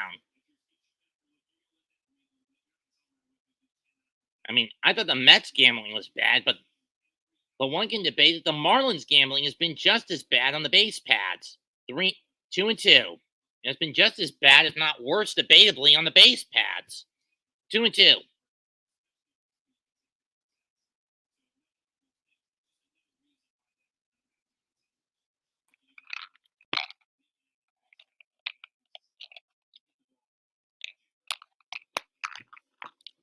Two pitch. Got him swinging again. This time a curveball out of the zone. 2 down.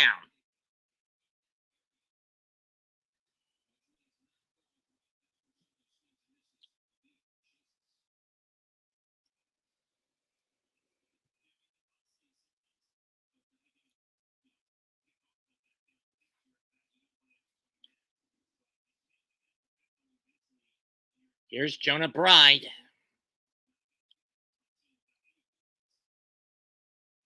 Gets the changeup in, strike one. I wonder how that race is going today. I can't watch it, but I want to at least keep tabs on it. 1-1. I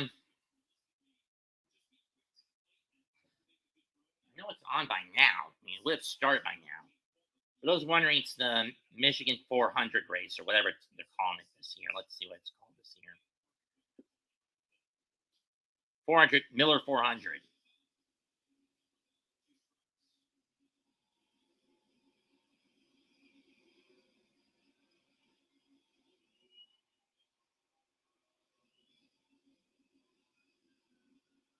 Oh, it's at 2:30. Never mind. I thought it's not for another 50 minutes or so. I thought it was going on now. Anyway, 1-2 the count to Bride. The pitch. Chopper. Vientos will get it. Fire. Got him. And that ends the inning. So one hit that's basically snuffed out on another pickoff attempt. We'll go to the bottom of the 6. It'll be Nimmo, Alonso, and Marte for the Mets. 1 each. And tied at 1 through 5.5.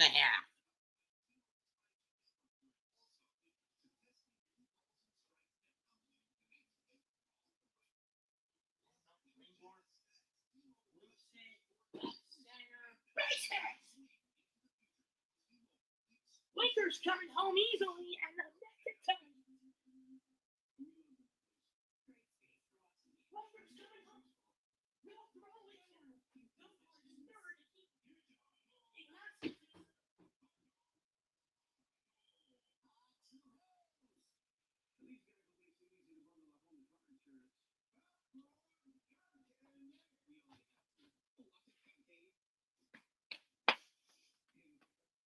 Griffey! Griffey!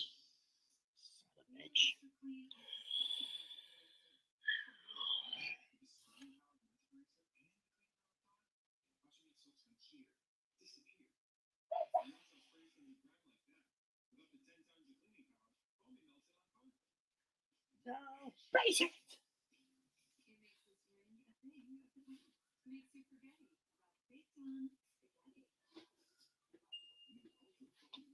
What do you know?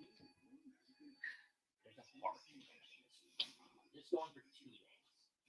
You think I'm dumb enough to go on Sunday and pay the empty suites? Yes, I'm not.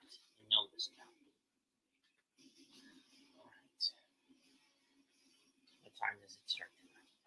5 o'clock. 5 o'clock. Subscribe to Stars on the Roku channel.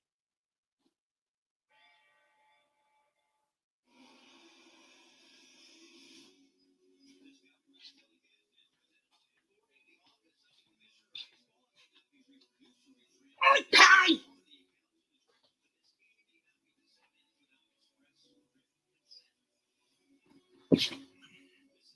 And now Mrs. Met making her rounds through the seats at Citi Field. Nimmo up first. Here he goes. Swings and misses at a cut, at a sweep, at a slider, or a curveball. Nothing to one. Nimmo walked in his first at bat, but didn't really mount to much. And with the exception of the Al Lopez triple on a bad gamble dive by Tyrone Taylor, all the hits for both teams have been singles. 0-1. Nimmo hits one deep right field to the track, to the wall. It's out of here into the Coca-Cola corner. Leadoff bomb in the 6th, and the Mets go up 2-1 on Nimmo's 18th of the year. Stand up, New York Mets fans. Play that tune.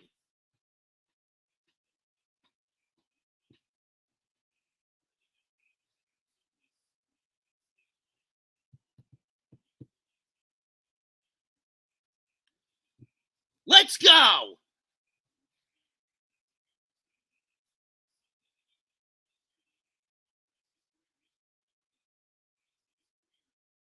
Here's Alonso. Pops that one foul to the back of the, backwards, 0-1. It was a changeup. I thought it was a curve. 4 rows up into the Coca-Cola corner. Alonso pops this one up, not very deep.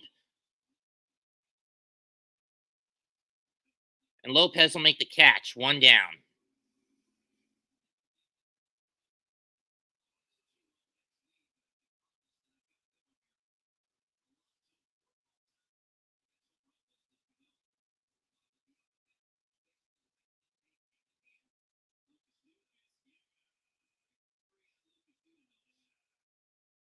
Here's Starling Marte, who has struck out and lined in with unassisted double play. Strike 1. 1 on the changeup. On 80-mile-an-hour changeup. Now, again, I can't really throw too much shade on Starling. He's been out for almost 10 weeks. He's been out for about 8 weeks with a knee issue.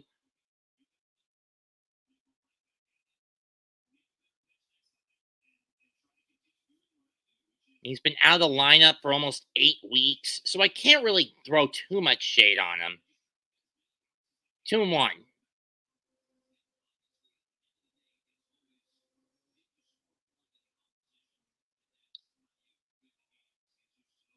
Jesus Tinoco warming up in the Miami, getting loose in the Miami bullpen.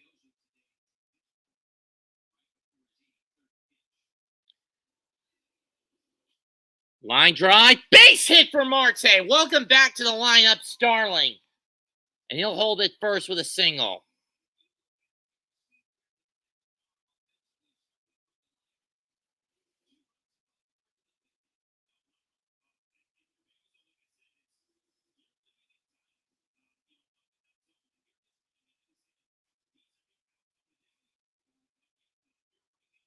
Yeah, 6 of them have been by four-seamer, 4 by sweepers, 2 on cut fastballs, and only 1 on the changeup.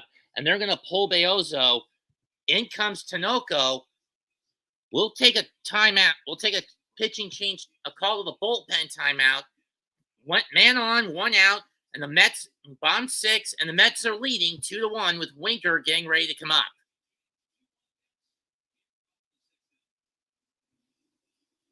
Dozy better not do something stupid with the micromanaging again, which he's been doing a lot of in recent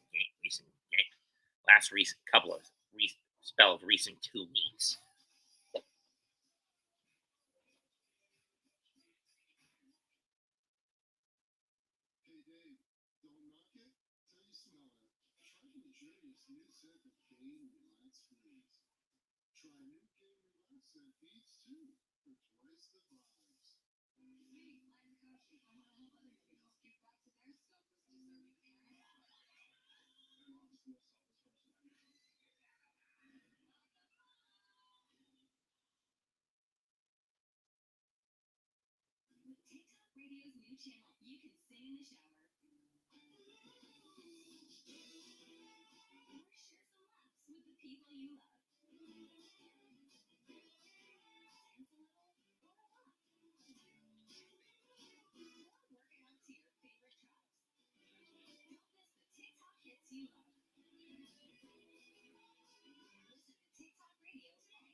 I swear these stupid commercials have got to be more on pace. Good clip. Winker takes strike 1.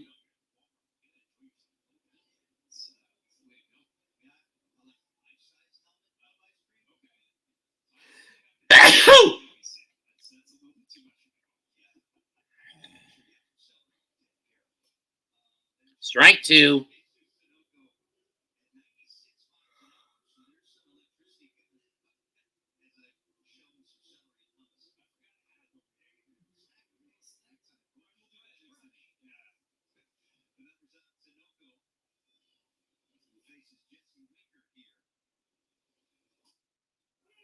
And down staring at it, he goes.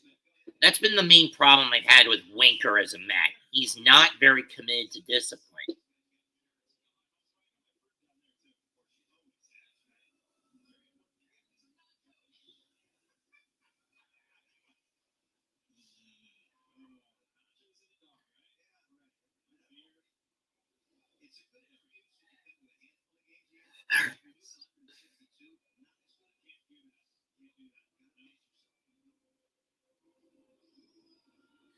Here's Jose Iglesias, who has singled and walked. So he's got on base both times he's been up.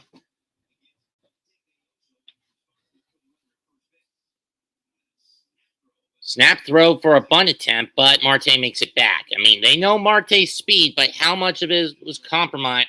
Marlins are aware of Marte's speed, but the question is, how much of that speed was compromised by that knee issue he suffered in June? He was dealing with in June. We'll see. 1-1.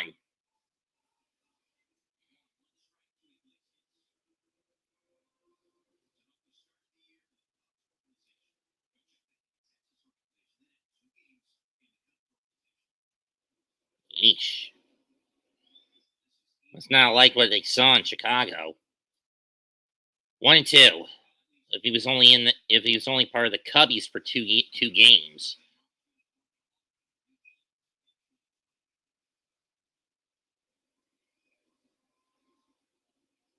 What to Iglesias? Nearly gets hit on that one. 2-2.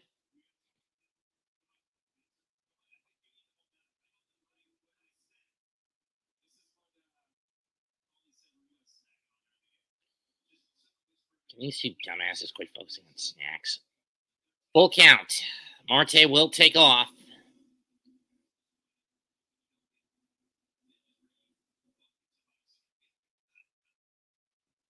Fuck the ice cream and focus on the damn game, you sons of bitches. Low and in, low and out, ball 4. So Marte moves up to second.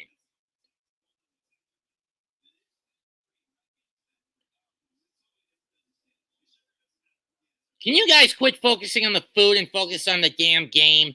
I'm referring to the commentary booth. I swear, Matt Vesgergen wouldn't have this issue. But then again, Matt doesn't do the low tier pecking order games. What game is going to be next week's Roku matchup? Just give me a second, folks.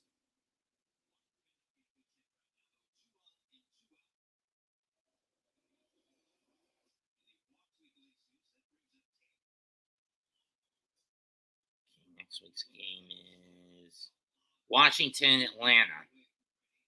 Yeesh. You know how bad that's going to be. I mean, compared to this one, it'll be a step up. 1-1.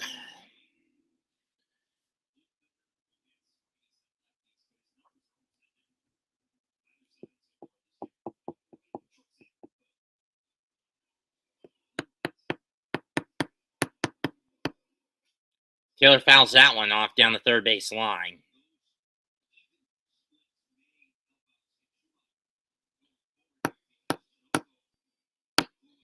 Braziban warming up in the bullpen for the Mets. Braziban warming up in the bullpen. I do not like that move.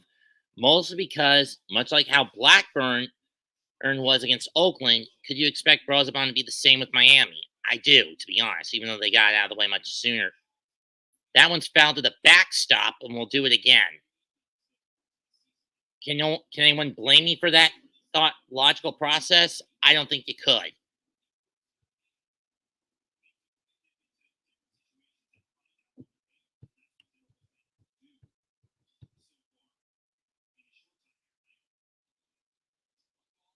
Here's the 1-2 to Taylor.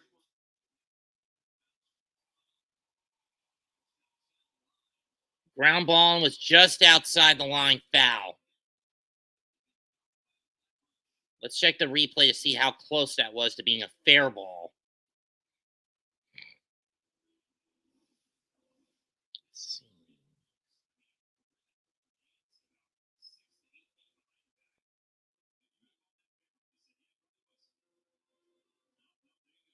Nope, that's sufficiently foul. And that's foul by a sufficient amount. Land on the chalk, it would have been fair. And, of course, Taylor goes down swinging. So the Mets only get the solo by Nimmo, but through sit. And again, further damage mitigated for the Marlins. But regardless,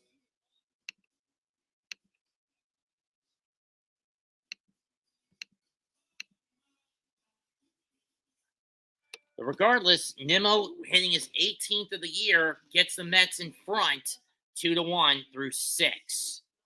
Through 6, the Mets are up 2-1.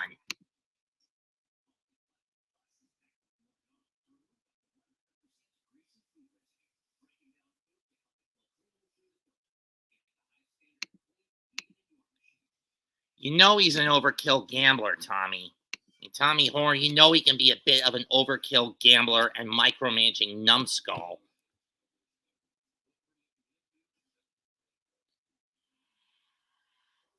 If not for the Marlins constantly gambling on the base paths, the Mets' bad gambling in this game would have bitten them in the ass more than it already has, and you know that.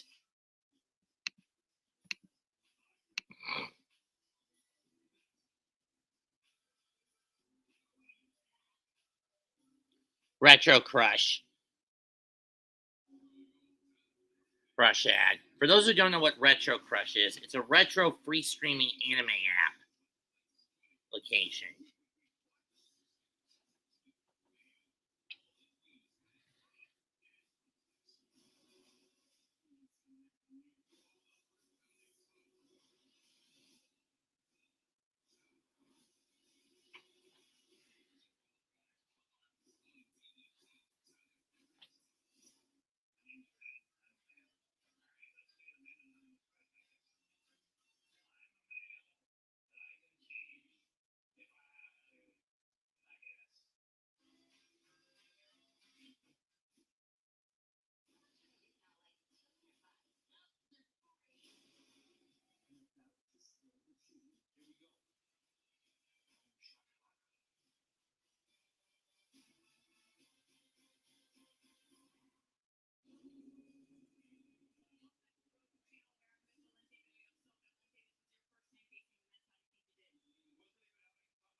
Strike one from Brazaban as we start the seventh. I am really concerned about this. Low and out, low and in, 1-1. And why am I concerned about bringing Brazaban in instead of Young in this situation? Look, it's a multifaceted issue. Number one, none of the bolt. Swing bunt, throw to first in time. Torrens was able to get a good attendant on it. It was fair. One down. But Bader now moves into center. Taylor goes to right. So Marte's day is done. Smart move in the latter's case. Better safe than sorry. You don't want him burning his leg out too quickly.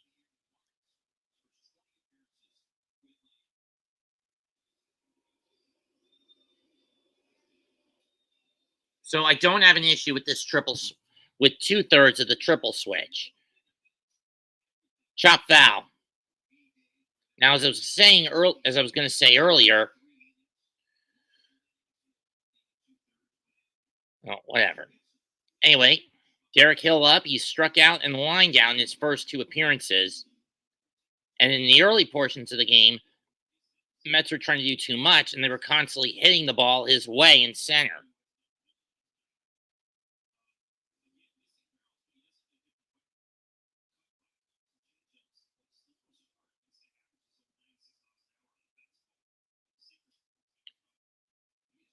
That is a slow roller, and Lindor will have to stick that one in his pocket.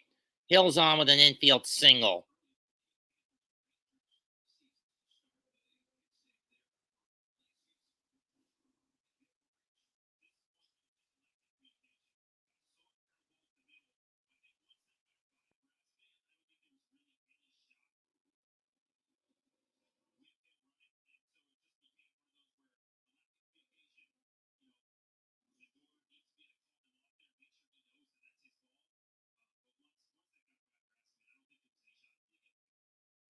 They're going to label an infield hit for Hill. No E5, no E6. That's driven in the right center or left center. Hill will go to third, and now the Mets will have to move in the double play depth. This is why I didn't want Brazaban out there. I mean, seriously, Mendoza, why did you choose to gamble bringing in Brazaban? This was the one part of the triple switch I'm not a fan of. This is a Marlins team that, much like with Blackburn against Oakland against Blackburn on Tuesday, knows Brazaban like the back of their damn hand. Why bring him in?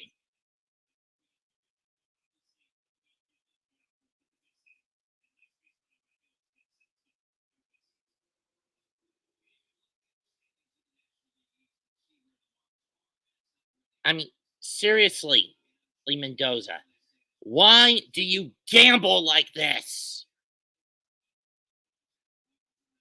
Stop fucking gambling and use fucking logic.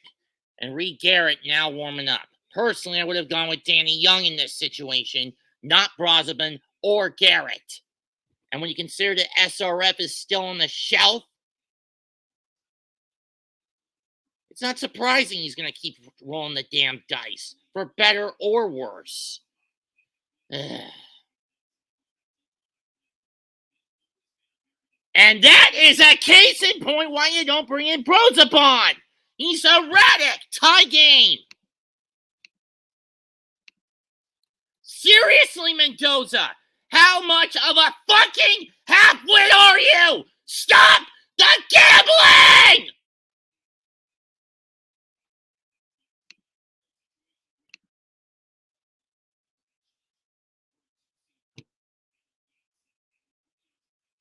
Honestly, anyone with half a brain knows that with half a fucking brain knows Brazoban's pitches are erratic when he gets in these situations. Why did you bring him in? Huh? Why bring him in, you son of a bitch? You deserve death for this if the Mets lose. The Mets lose this game, Mendoza.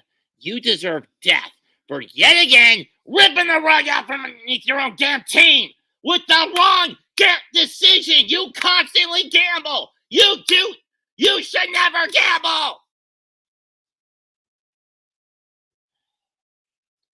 Never gamble with your pitchers, you son of a bitch. Popped up. Taylor will make the catch. 2 down.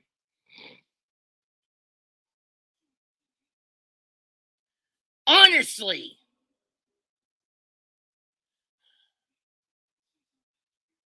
Never fucking gamble. Never put in a pitcher you know has an erratic pitching habit.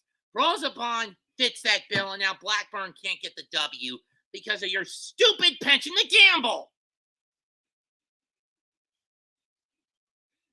For the love of all that's holy, Mendoza, would it kill you to stop the fucking gambling? Ball, strike 1 to Lopez. I mean, what's been the key mistake issue for the Mets so far today? It's been gamble after gamble after gamble. Gambled on the sac fly that should never should have Vientos sent to home. The gamble on the dive by Taylor in center. And now the gamble will bring in Brazoban.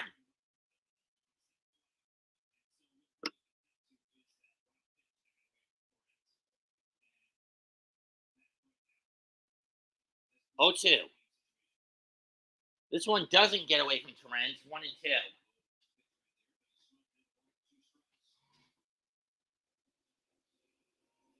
Of course, even if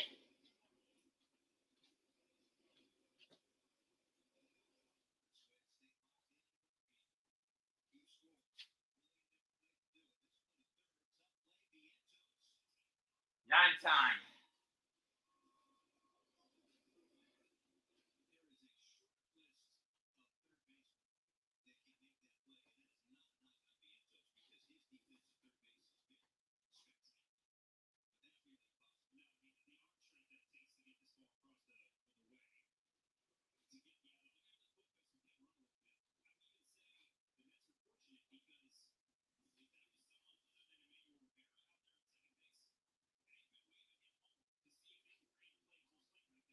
And Brazoban out, Reed Garrett in. Thank God you got your head out of your ass. Your ass. Personally, I would have brought in Danny Young, not Reed Garrett, because Garrett has only been recently brought back from the injured list. But again, my main beef with Mendoza is his nasty, and I mean really nasty gambling habit. I mean, habit of gambling. Of making these boneheaded gambling decisions. It bit him in the ass in April and May. And while he was able to bring it in efficiently enough in June and July, where the Mets got themselves to where they're in the conversation of a wild card spot in August, and I will not count the Seattle series because that series against the Mariners was a fucking train wreck. But I will count 2 of the 3 games against Anaheim and 1 of the games against Oakland for his nasty gambling habit. Me against him with his bullshit gambling habit.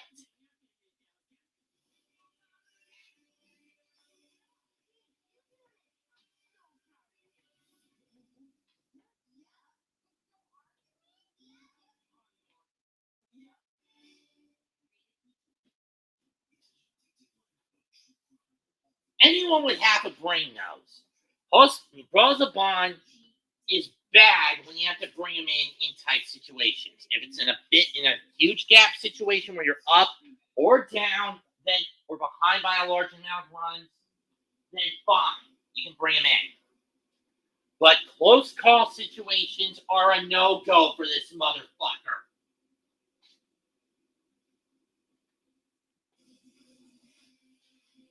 But close games are a no-go for this SOB. It's the same problem I had with Jake Diekman, and the same problem I'm having with. It was the same problem I had with Jake Diekman. And what happened? We got rid of him. Which one to right? Is Taylor going to get it? No, that's into the seats foul. 0-1. Garrett, 7-4 out of the pen, 389 batting average. He had a shoulder issue about a month ago, which causes his batting average to bloat like a balloon. And then again, he was also used so much because the starting rotation was doing so little in the first portion of the year because of the incompetency of Mendoza. Did he go? No, he did not. 1-1. Nick Fortes has the only earned run for the Marlins, a sac fly following the Otto Lopez triple back in the 3rd inning. Swung and a miss, 1-2.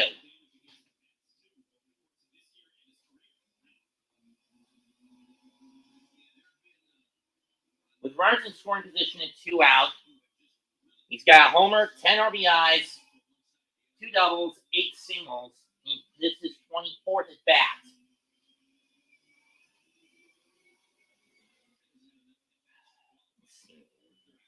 The Mets center of the plate next. Bader, Terrains.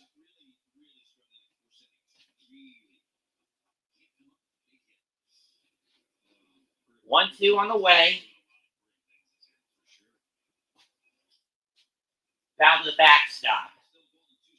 We'll do it again.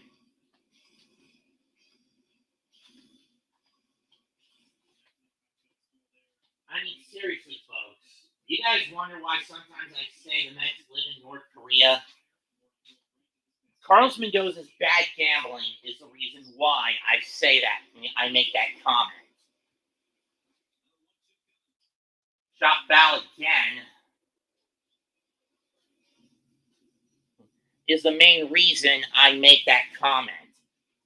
Mendoza can be an egomaniac when it comes to his decision making, and it mostly lands on the side of his poor gambling and micromanaging.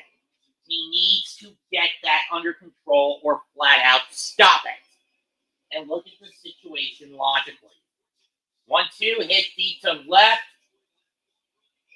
Nimmo's got it! Dives, and he makes the catch to save a run. Time to stretch. However, because of a bad pitching option in Brozabon and a wild pitch, the Marlins have tied it up at 2 going into the bottom half of the inning. It'll be Terrence, Lindor, and Vientos for the Mets in their half of the 7th inning.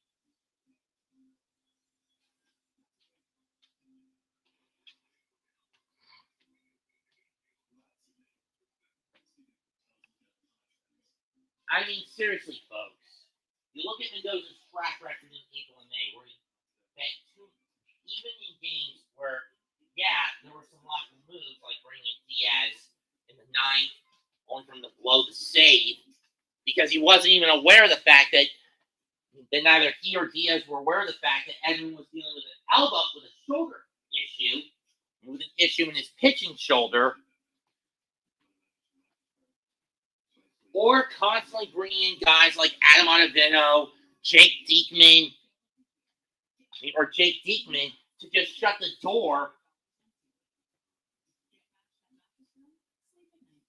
that's gambling. The latter two options are gambling, and it more often than not backfired on him. And then bringing in fresh meat in the series against in those two matchups against Houston and Pittsburgh, instead of going to the reliable arms. That's gambling. That is gambling, something you don't do. He needs to learn to stop fucking gambling at any and all costs. We need to teach Mendoza to stop gambling.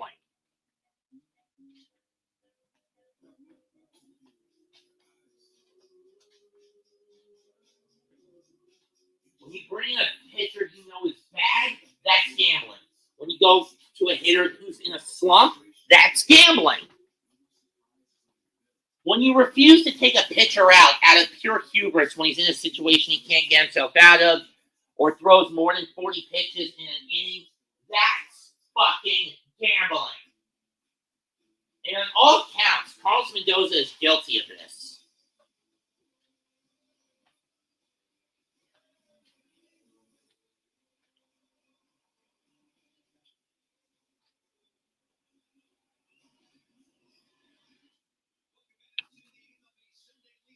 And on all accounts, Carlos Mendoza is guilty of gambling. Neither pitcher will get the decision. Blackburn goes 6 innings, 4 hits, 1 run, 4 strikeouts, 1 walk. Beyozo goes 2 walks, 4 strikeouts, 2 runs on 7 hits.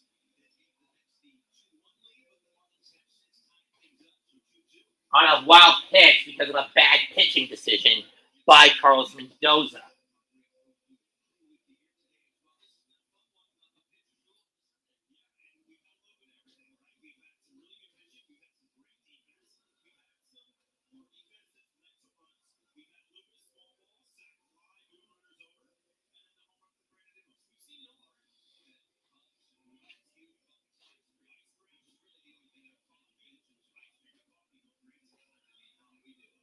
And they're going to pinch hit. It's going to be Jack McNeil coming for them, and the Mets are going to opt to pitch hit. So Alvarez will come in the pit to catch the rest of the game. McNeil will hit in this at bat. The Mets come into this a game behind Atlanta for the final wild card spot, and 5.5 out of the wild card in general behind San Diego, and 5.5 behind San Diego. McNeil, who is not now come in to pinch hit. Let's see if this son of a bitch can do something. McNeil didn't do much in yesterday's game.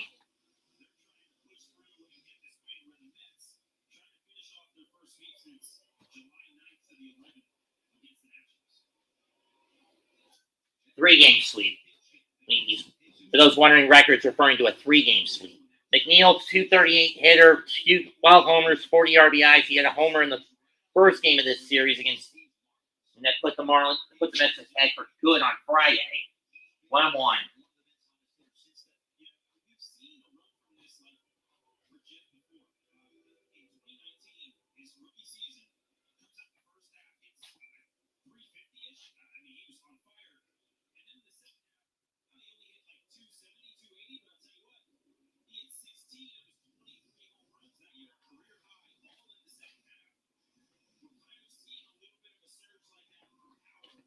Since the All-Star break, Jeff has hit .311 with 7 homers. 1-2 pitch.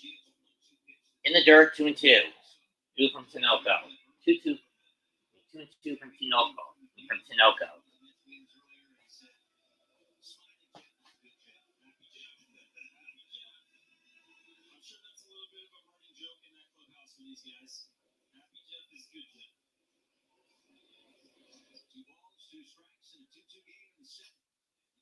That's going to be fouled down the first baseline.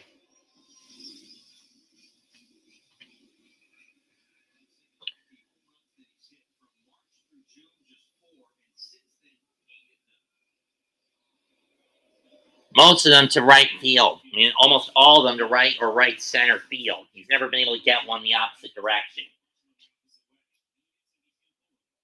Foul ball again. Ow. Popped my neck.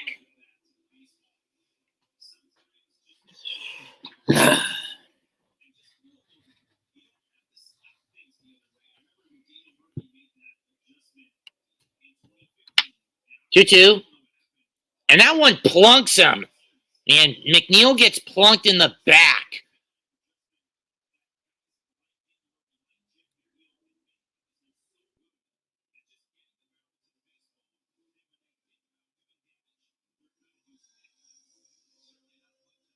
Or in the back of his elbow. You know, his arm, back. Or rather, it got him in the elbow. Here's Lindor. And Lindor fouls that one off to the backstop, 0-1. Off the plate and to the backstop, 0-1.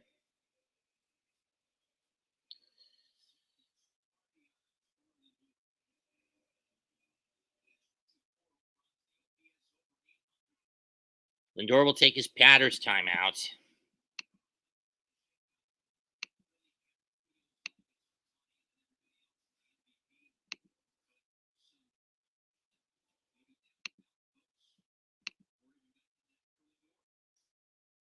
Into the glove on the foul tip, 0-2.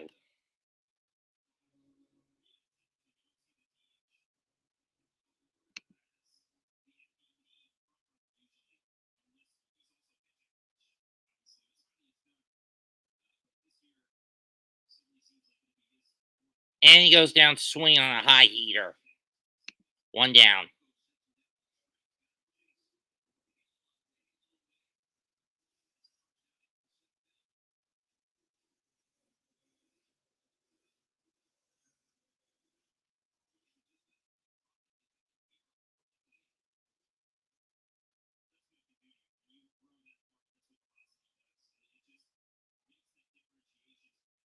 Strike one. That one, 88 mile an hour. I think that was a split finger pit. That was a cut fastball.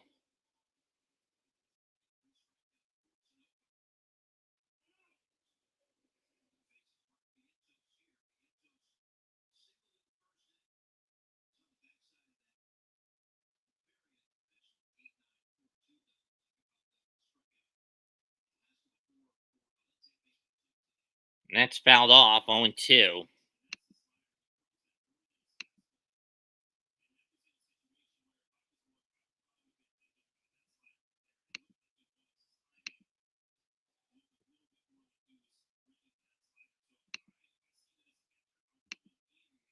O2 pitch. And he gets Vientos to chase another heater.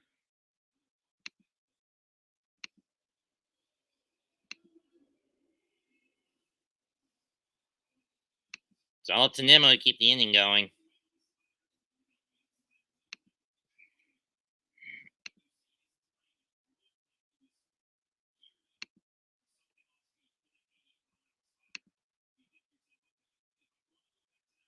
They're going to pull Tinoco out.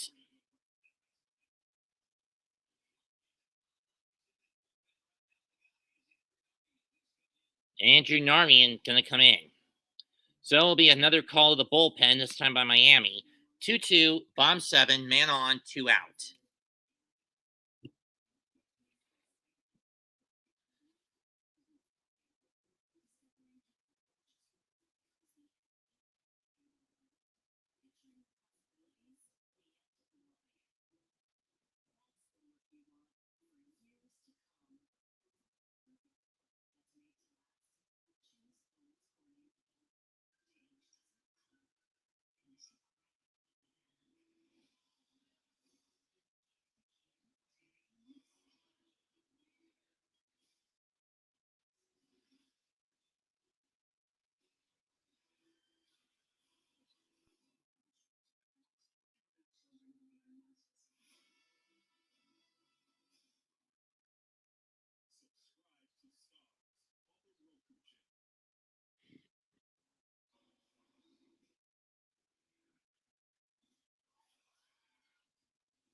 Strike one to Nimmo from Andrew Niardier.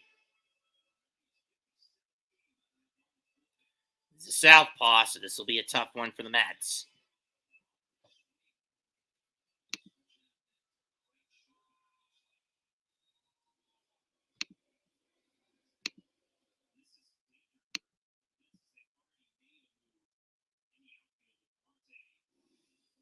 Uh-oh, looks like Nimmo fouled one off. What did he foul it off of?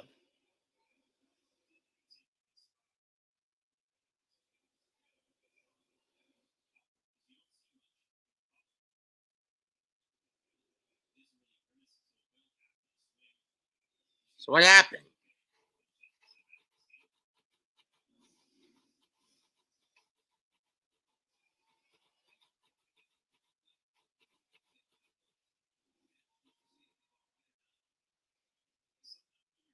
Oh, his shoulder gave out on him.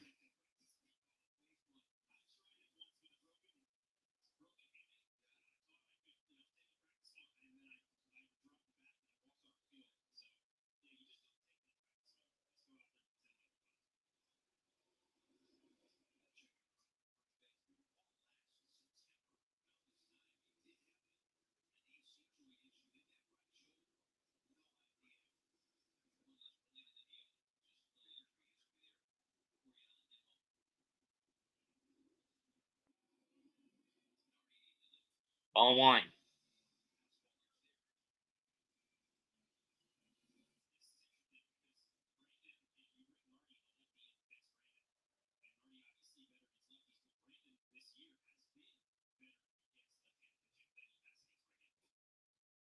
Ball two.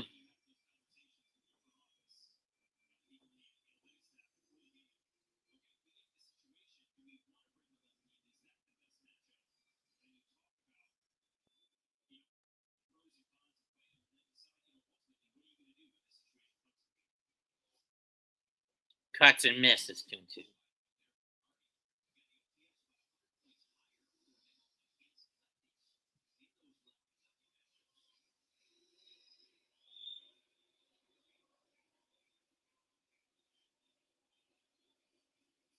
And down he goes. So the Mets go one. So after a plunk batter, the Mets strike out. McNeil will come in to play second, and that ends the inning.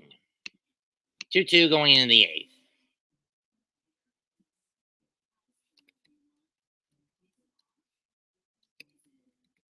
Question is Mendoza going to gamble? And this is regardless if he keeps Garrett in or not.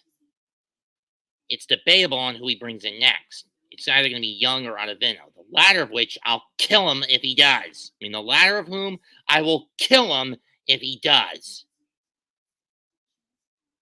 And no one will be able to convict me for the crime if I did. Because I am sick of Mendoza going overboard with his bullshit gambling. With his bullshit gambling with pitchers. There's lineup configurations and a slew of other things. I'm dead serious. I'm getting fucking sick of him going out of his way with these bonehead gambling moves.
That's fouled off.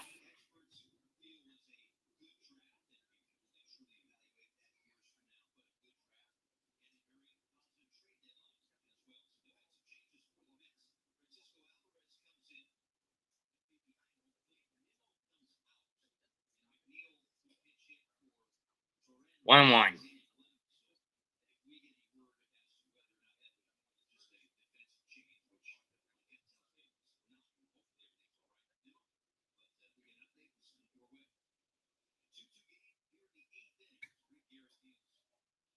Strike 2. Or 2-1. I mean, seriously, how the fuck is that ball? It was right in the zone. Stupid ass on.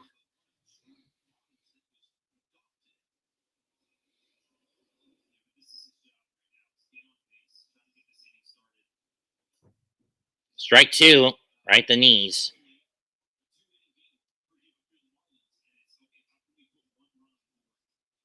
Well, you got Jake Berger coming up after this, so maybe you can use him.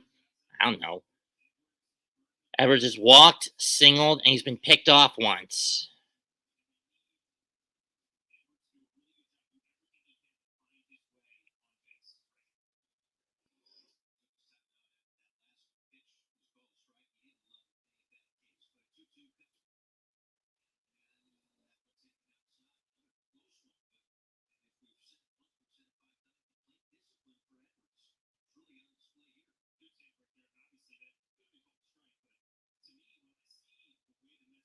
Seriously, that is a bad pitch. Alvarez now in to catch. And that's low, ball 4. So Edwards does get on with a leadoff walk. Not what Reed Garrett wanted. And personally, it looks like I was right. Regardless if Garrett was to stay in or not, Mendoza is gambling. And I hate it when he fucking does this because it usually leads to downfalls for the Mets. But let's look at the pickoffs. Blackburn picked off Ramirez and Rivera in the second, and then he picked Edwards off in the 6th.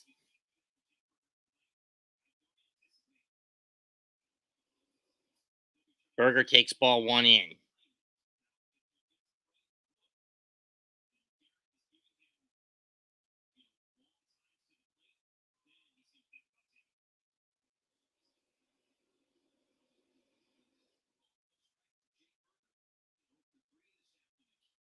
That's fouled off.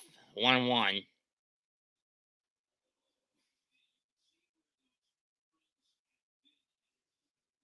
Most of them are above 2 feet. He's only hit one where it's below that.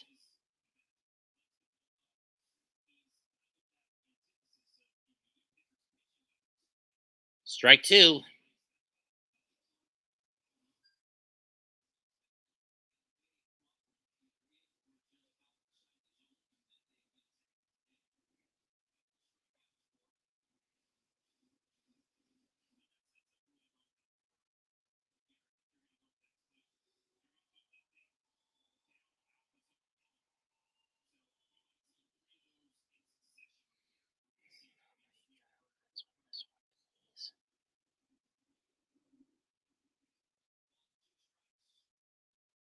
Got him swinging. 1 down.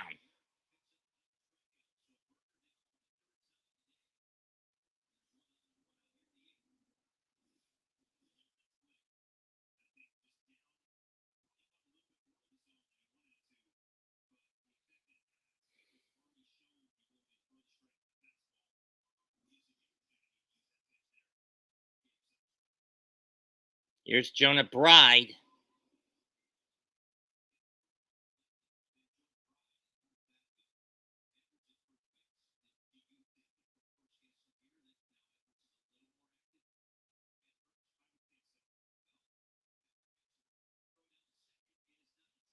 And it popped out of Iglesias' glove, so it's a stolen base. And that takes the double play away from the Mets.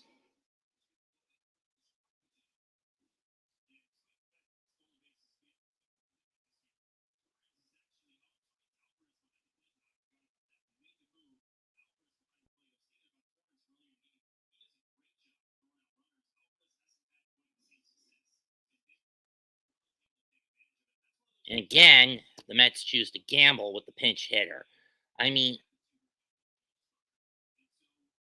going with a guy who's not as accurate in taking down base runners with Alvarez by swapping him in and putting him in for Torrens, a guy who is good at getting base runners out, was a dumb move. And again, this is why I hate Carlos Mendoza.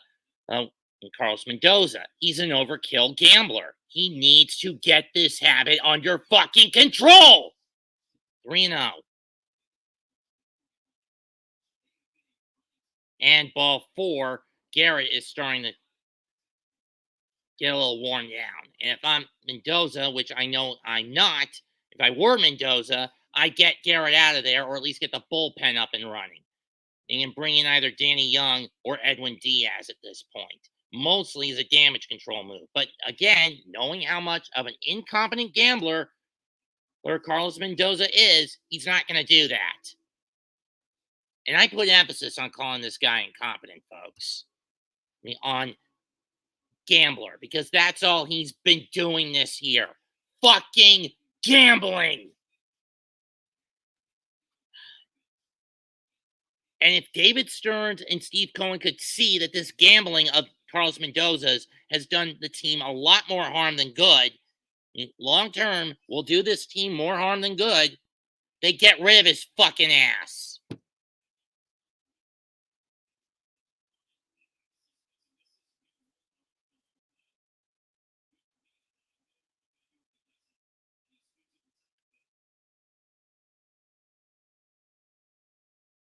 Jesus Sanchez up next.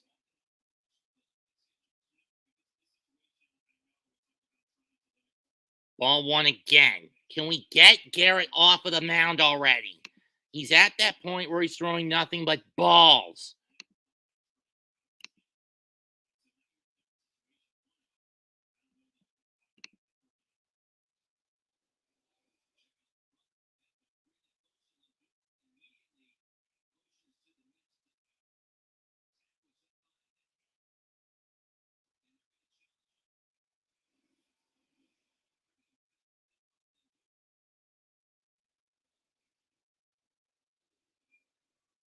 He got him.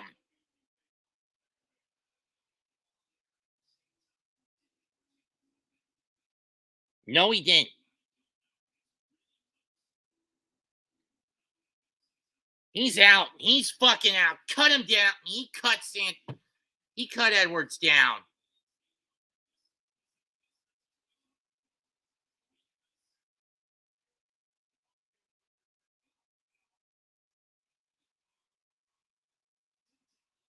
That didn't take long. That was too easy to deduce that he was out by a foot.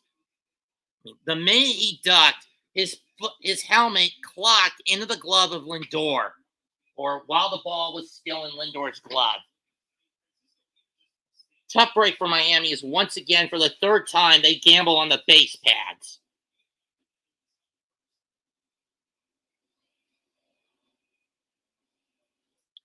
But again, this isn't doing much if Garrett can't find the damn strike zone.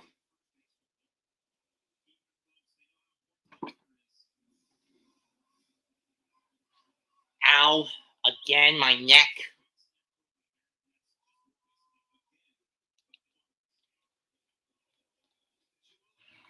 Swing and a miss. 2-1 on one in the dirt.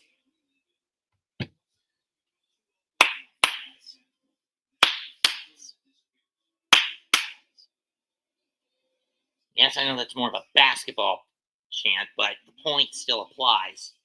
2-1. Strike 2.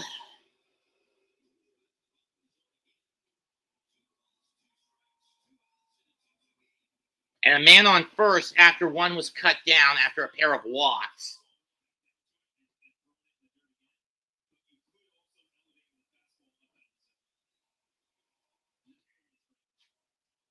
In the dirt again. This time, Sanchez doesn't bite. Full count.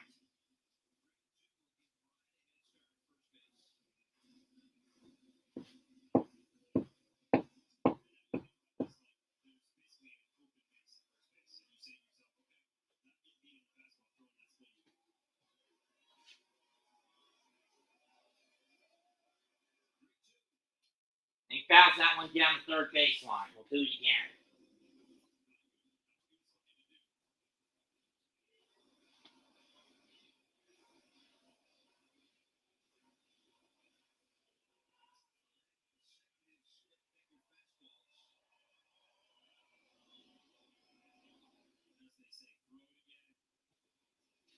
But you know this will be the last batter for Garrett, regardless. And that one's way out, ball four, time to get his ass off. Quit gambling.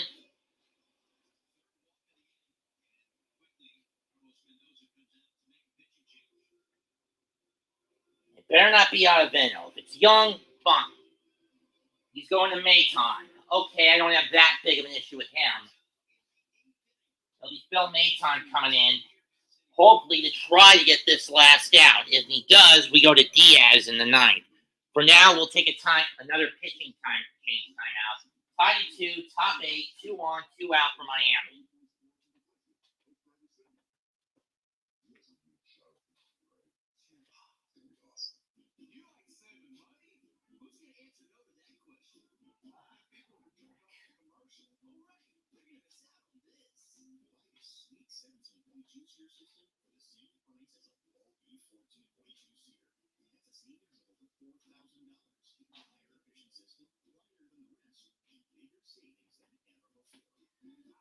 Got some thunderstorm watches on the Mid-Atlantic coastline, on the North Mid-Atlantic coastline. New York, Washington, Philadelphia, Baltimore, they're all under intense severe thunderstorm watches.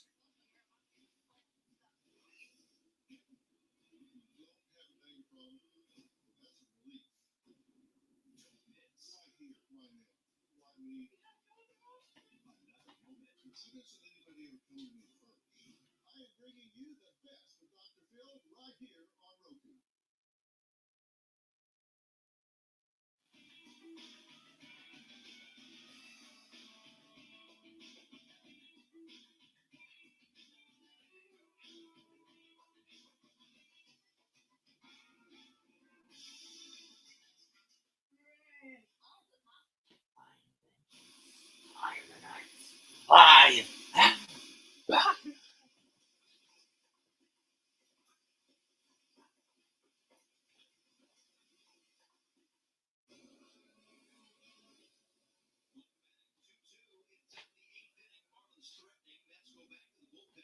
He'll be Phil Maton up.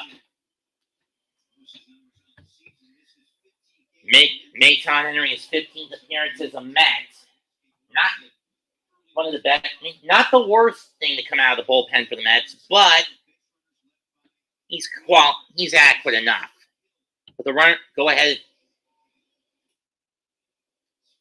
Derek Hill gets away from one that comes up and nearly hits him, 1-0.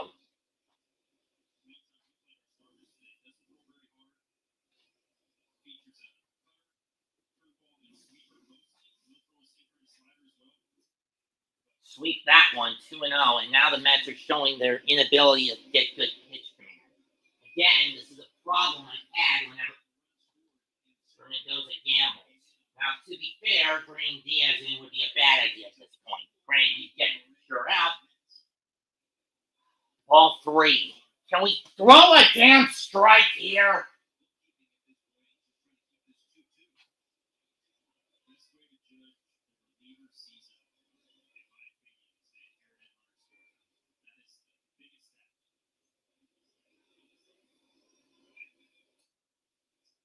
Well, there's a strike, but that's an obligatory take. 3-1.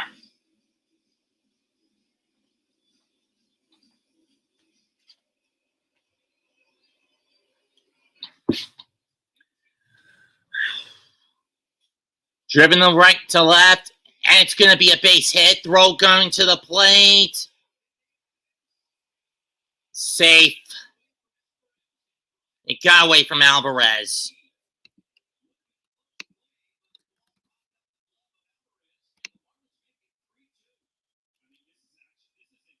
It's an RBI double, and the Marlins retake the lead. See, Mendoza, this is why you don't gamble with your pitchers.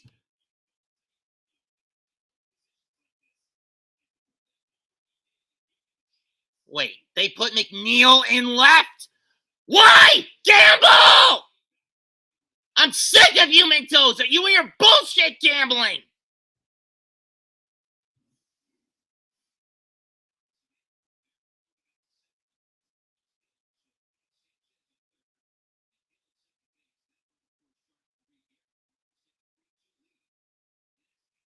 Seriously. Why are you gambling, Mendoza? Why do you gamble every damn game? I'm sick of you and your gambling habit. Stop gambling.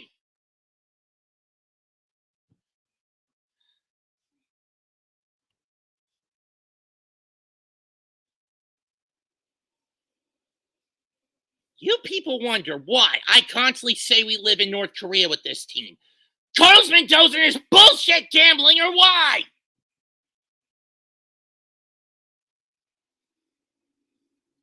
Anyone with half a brain would know. Put McNeil at second. And it's second if you bring him in as a pinch hitter, not put him in at left. Why are you gambling, Mendoza, you half-assed motherfucker son of a bitch?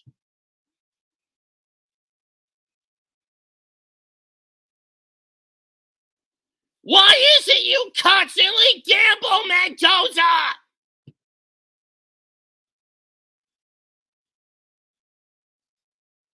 No more gambling, you motherfucker!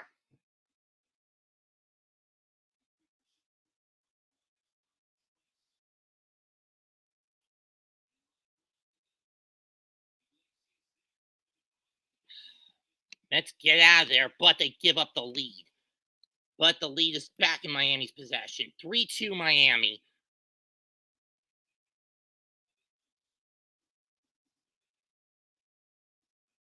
But the force on the tag popped the ball out.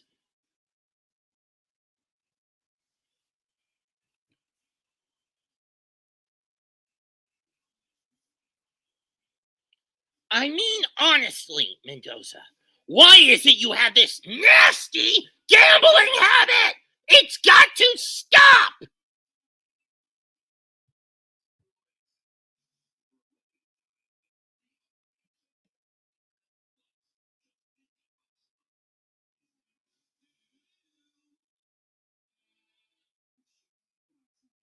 Why have the Mets not been capitalizing today? Because of gambling.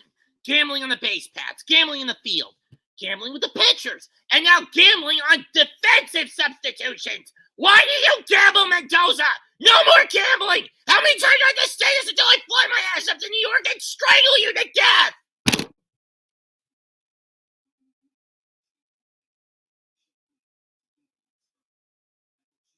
How many times do I have to say this to you, you son of a bitch? No more gambling!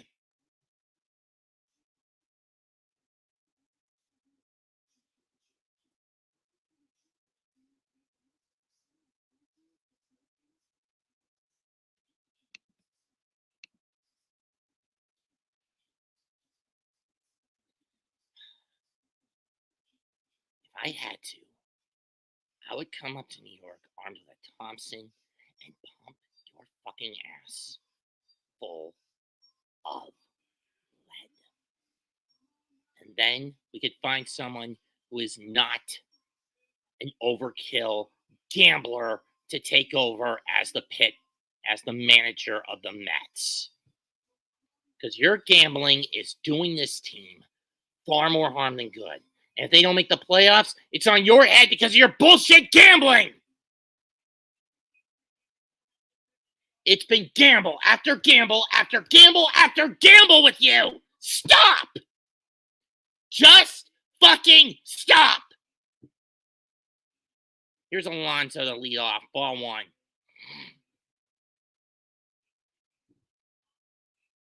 Alonso is a single and got cut down on a double play.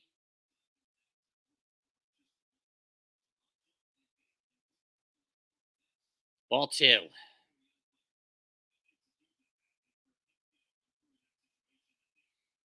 I mean, honestly, Mendoza, your bullshit gambling has been doing this team a lot more collateral damage than it's been doing any reaping benefits.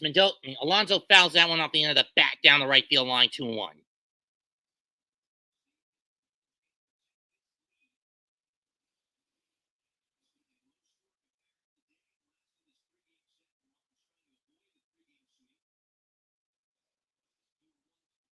Ball 3.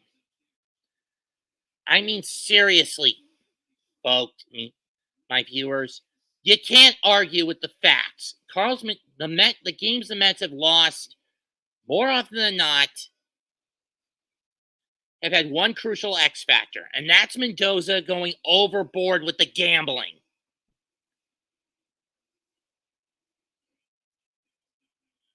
And Alonso walks on 5 pitches.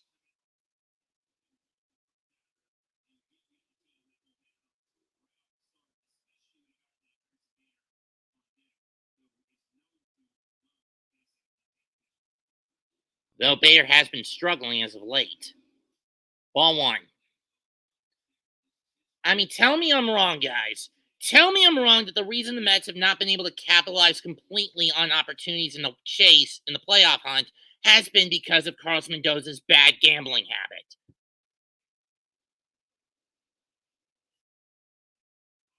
Strike 1. And to any Met fans who will defend this son of a bitch, tell me I'm wrong and I'll apologize right now. But when you look at the last handful of games, what's been the key factor? The gambling habit. Ball 2.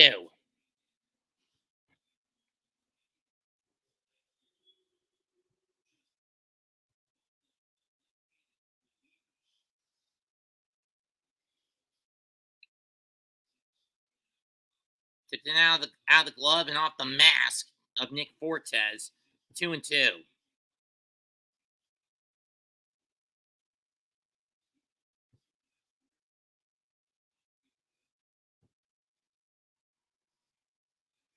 Oh, it's raining in Michigan.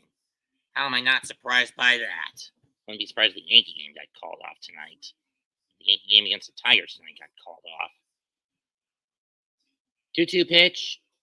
And he chases a high heater. Strike 3. Bader, what were you doing?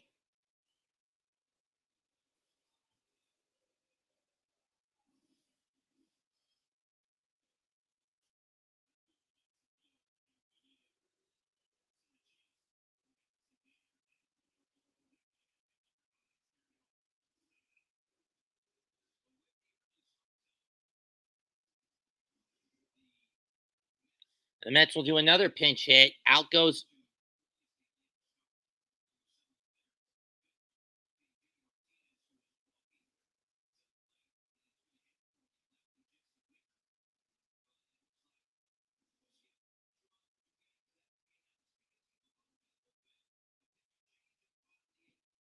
He's going to go to Cronin. We'll take a timeout. Man on, 1 out, 3-2 Miami, bottom 8. And I swear, if the Mets lose, I'm going to do a full tirade as soon as the highlight package comes up for this game. Catalog it and use it as my major talking point.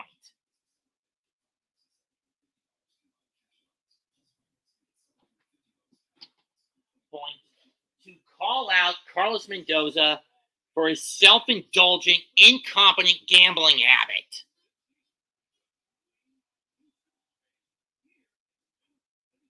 And that should the Mets lose. And I am praying right now to God they do not. And I'm not saying this out of arrogance. I'm saying that out of egotism. I'm saying that out of flat-out exasperation.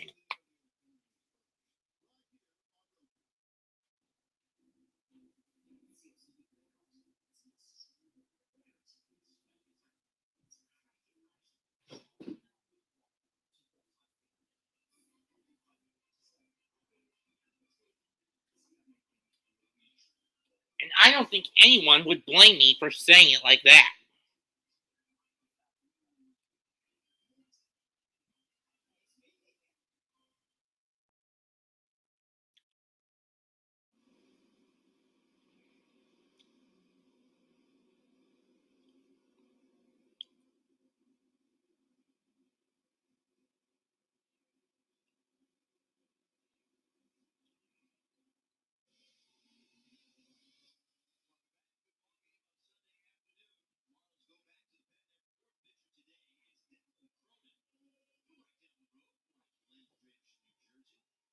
Declan Cronin.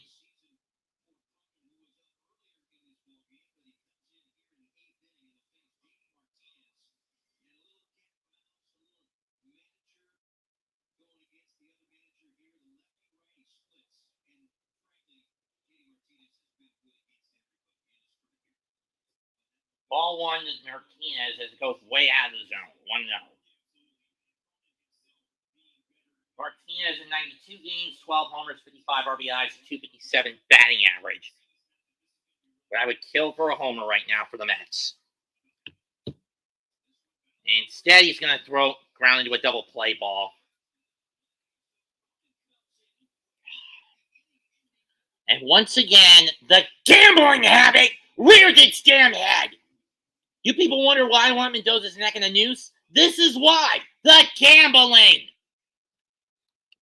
We go to the 9th.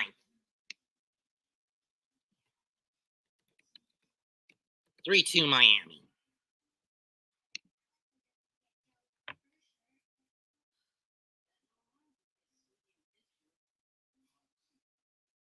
I know it's just a game, but again, would it kill Carlos Mendoza to do the world a favor and give up his damn gambling addiction? This whole game has been a game of gambling errors. And I've counted 5 of them. 1. And I've counted 5 of them in this game. Number 1, sending Vientos home when he's not a fast runner in the first on a sac fly after Derek Hill crashed into the wall, making the catch on the Alonso flyout. 2, the Tyrone Taylor dive.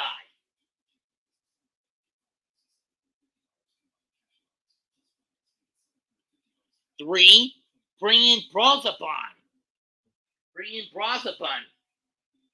Bond to pitch the 6th. And he gave up the tying run.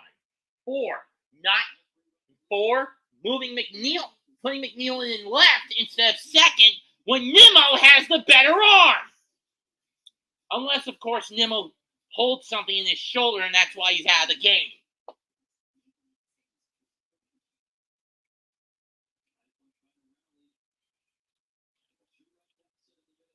And 5, Martinez against a right-hander.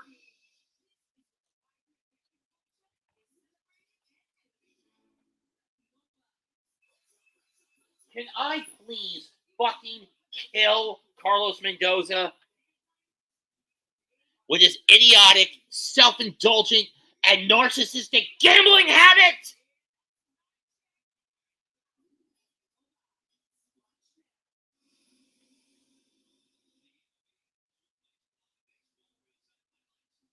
I do not want a manager who is a gambler. I want a manager who is cautious, intelligent, and logical. Not one who's a reckless gambler. Ground ball to Iglesias. He'll scoop it up. Fire to Alonso. 1 down.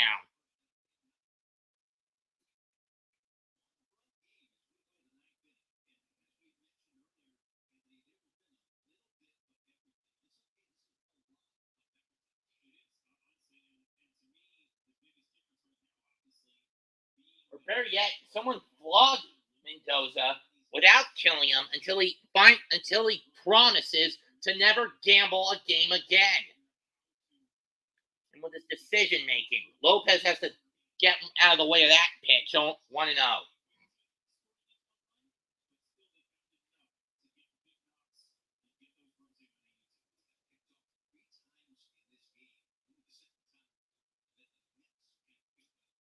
Ball 2. Really?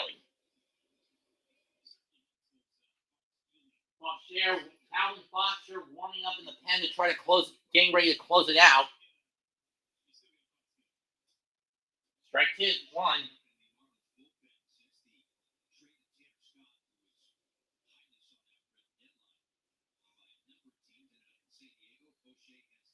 Oh, 6. 2-2.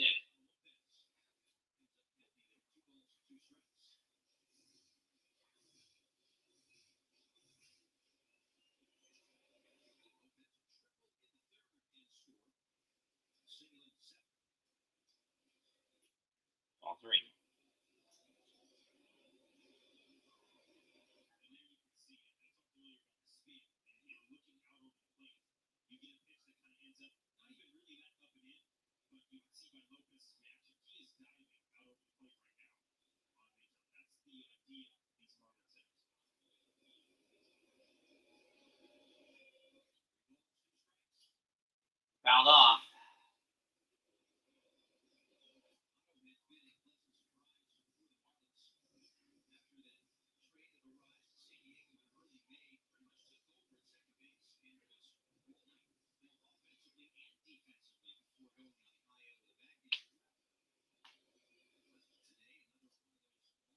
Strike 3.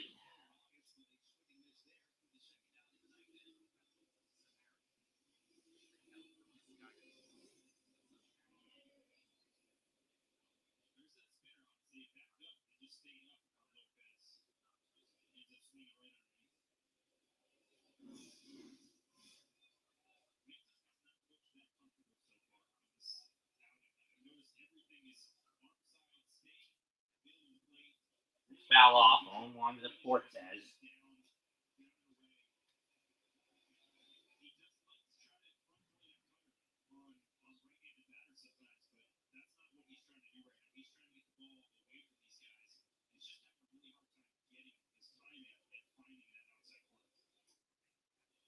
And 2-2.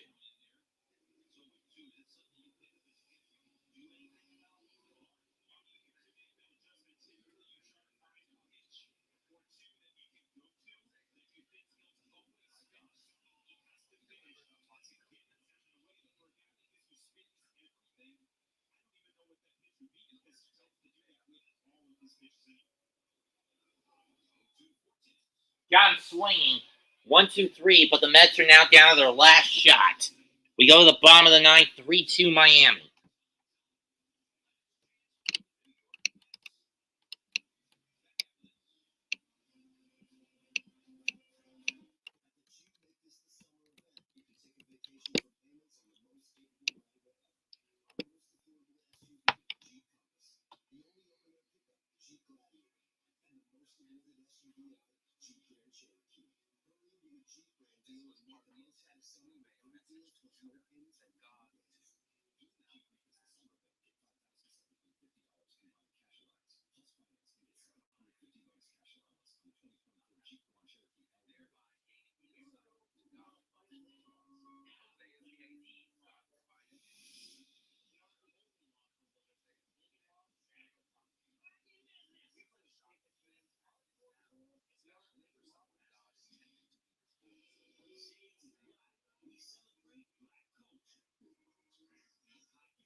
The Iglesias will start with a strike, 0-1.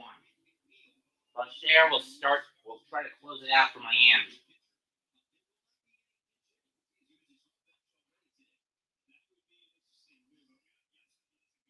Fouled off, 0-2. Pache will move into center. Hill moves to left.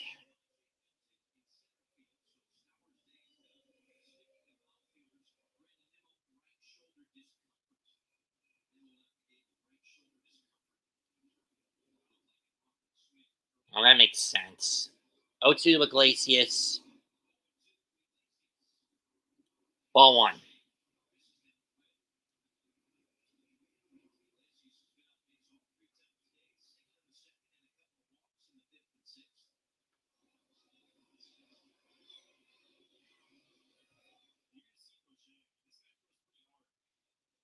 Can he get a good slow roller? Not in time. Iglesias is on with his second infield hit of the day.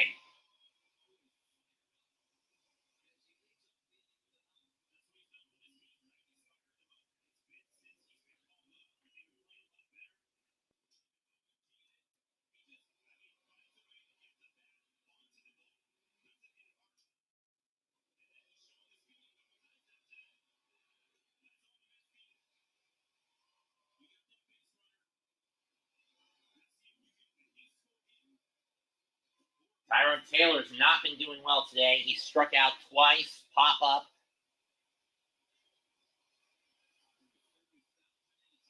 $30,000 in attendance cheering Let's Go Mets. Going to get some going. 1-0 to Taylor, who has been a bat. 1-1. Alvarez will be up next. Taylor struck out twice and flown out.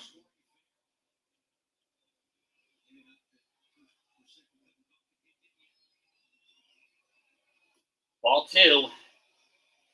First time, second time or so, Taylor's been ahead in the count. But remember, once it gets to like 3-1 or so, more often than not, Tyrone can get a little reckless with his swinging. 2-1 pitch. 2-2. Throwing the fact that he's not really being as gung-ho to swing as of late.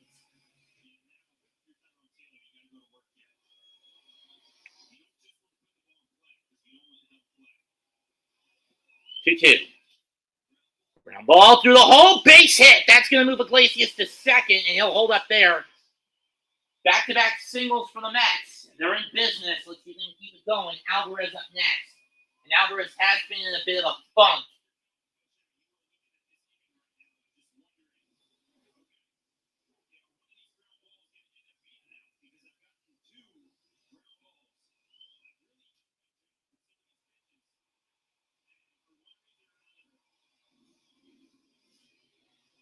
Oh, it's McNeil. McNeil got plunked in this last at-bat. And Mel Jr. going to talk and try to calm him down. Lindor waits on deck no matter what happens.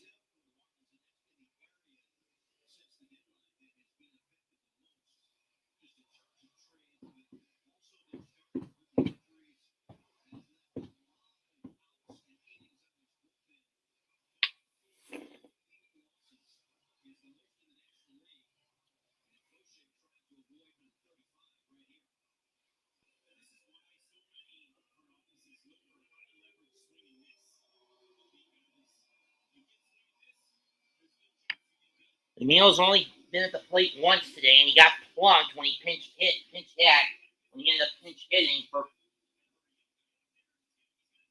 when he was pinch hitting for Louis Torrens back in the 7th. Not that the Mets could do anything with it.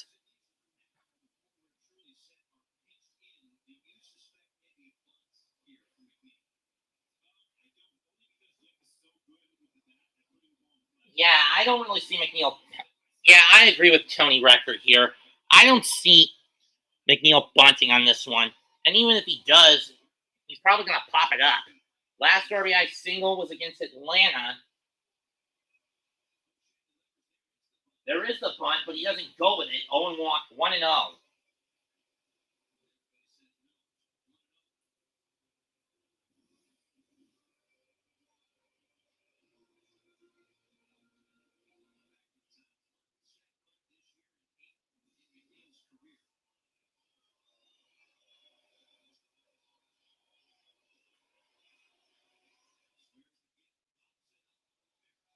Won't get that one. 1-1. Way out of the reach of Rivera to try to get it. I don't know why McNeil would try to sack bunt it. I mean, I get it, but runners on first and second is not a situation to do this sort of thing, especially if it's not, if you don't hit it, if you don't bunt it at a good enough angle where you pop it up like that. That's not a good move. Tries again, this time 1-2. Now you've got to swing, you got to make a cut. You've got to take a cut.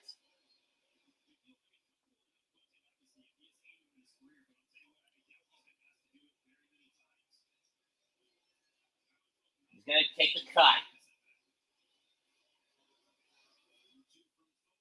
And he goes down swinging.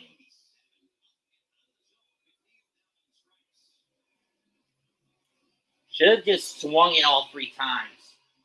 I mean, I understand the concept of trying to sack bunt in this situation, but this is not. That wasn't an ideal. But with nobody out, that's not an ideal situation for me to bunt it. And even if you do bunt it, that we saw, he bunted it in the air once. Here's Lindor. Doesn't go. 1-0. 6 career walk-off hits. His last one, a 2-run double against the Cubs back on May 2nd. That's before the May malaise for the Mets really kicked off. 1-0 pitch. And he chases a high heater, 1-1. Come on, Frankie. Whack it. Whack it!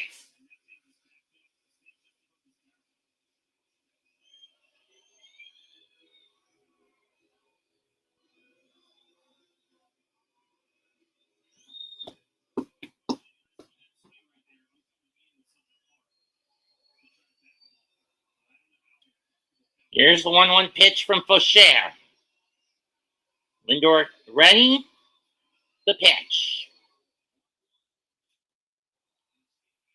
Deep to left. Is it going to drop? Iglesias going to tag.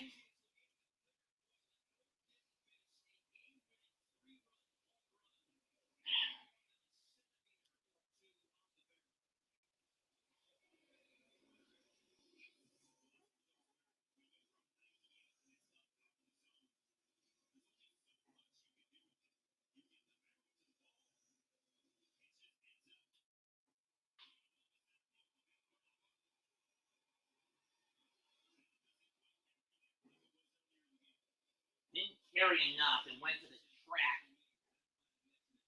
If it dropped sooner, it would have been the game tire. Regardless, Vientos now up. Tying run 90 feet away. Strike 1 on a 2-seamer.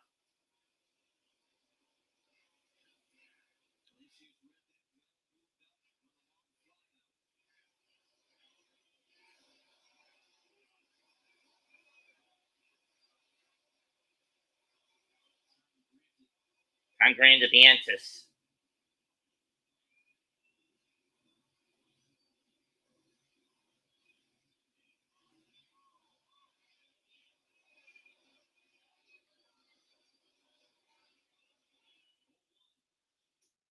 Up and almost hit him, 1-1.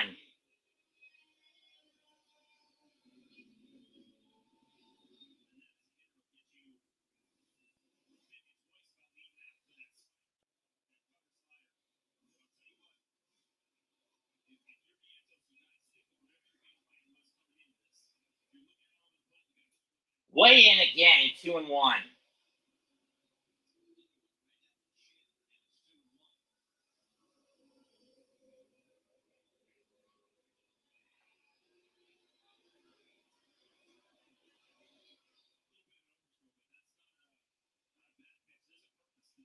Two-one pitch on the way. Swung and missed, 2-2. Mets down to their final strike on the foul tip.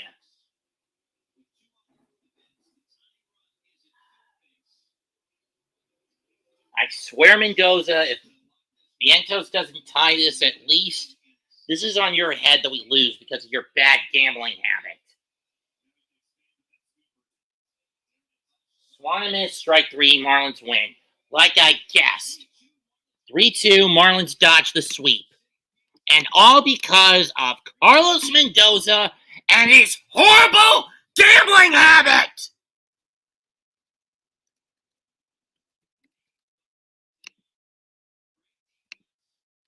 Seriously, Carlos, what are you going to get through your thick damn head? No more gambling, you son of a bitch! Your gambling cost the Mets this game.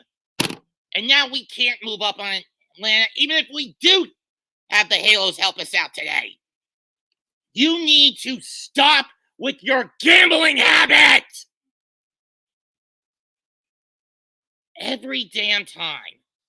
This team looks like it's going to do something good. He rips out the rug with his from under them with his bullshit gambling habit.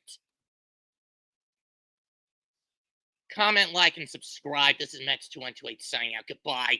Good fucking night. And I hope you stop with the gambling sooner rather than later, Mendoza.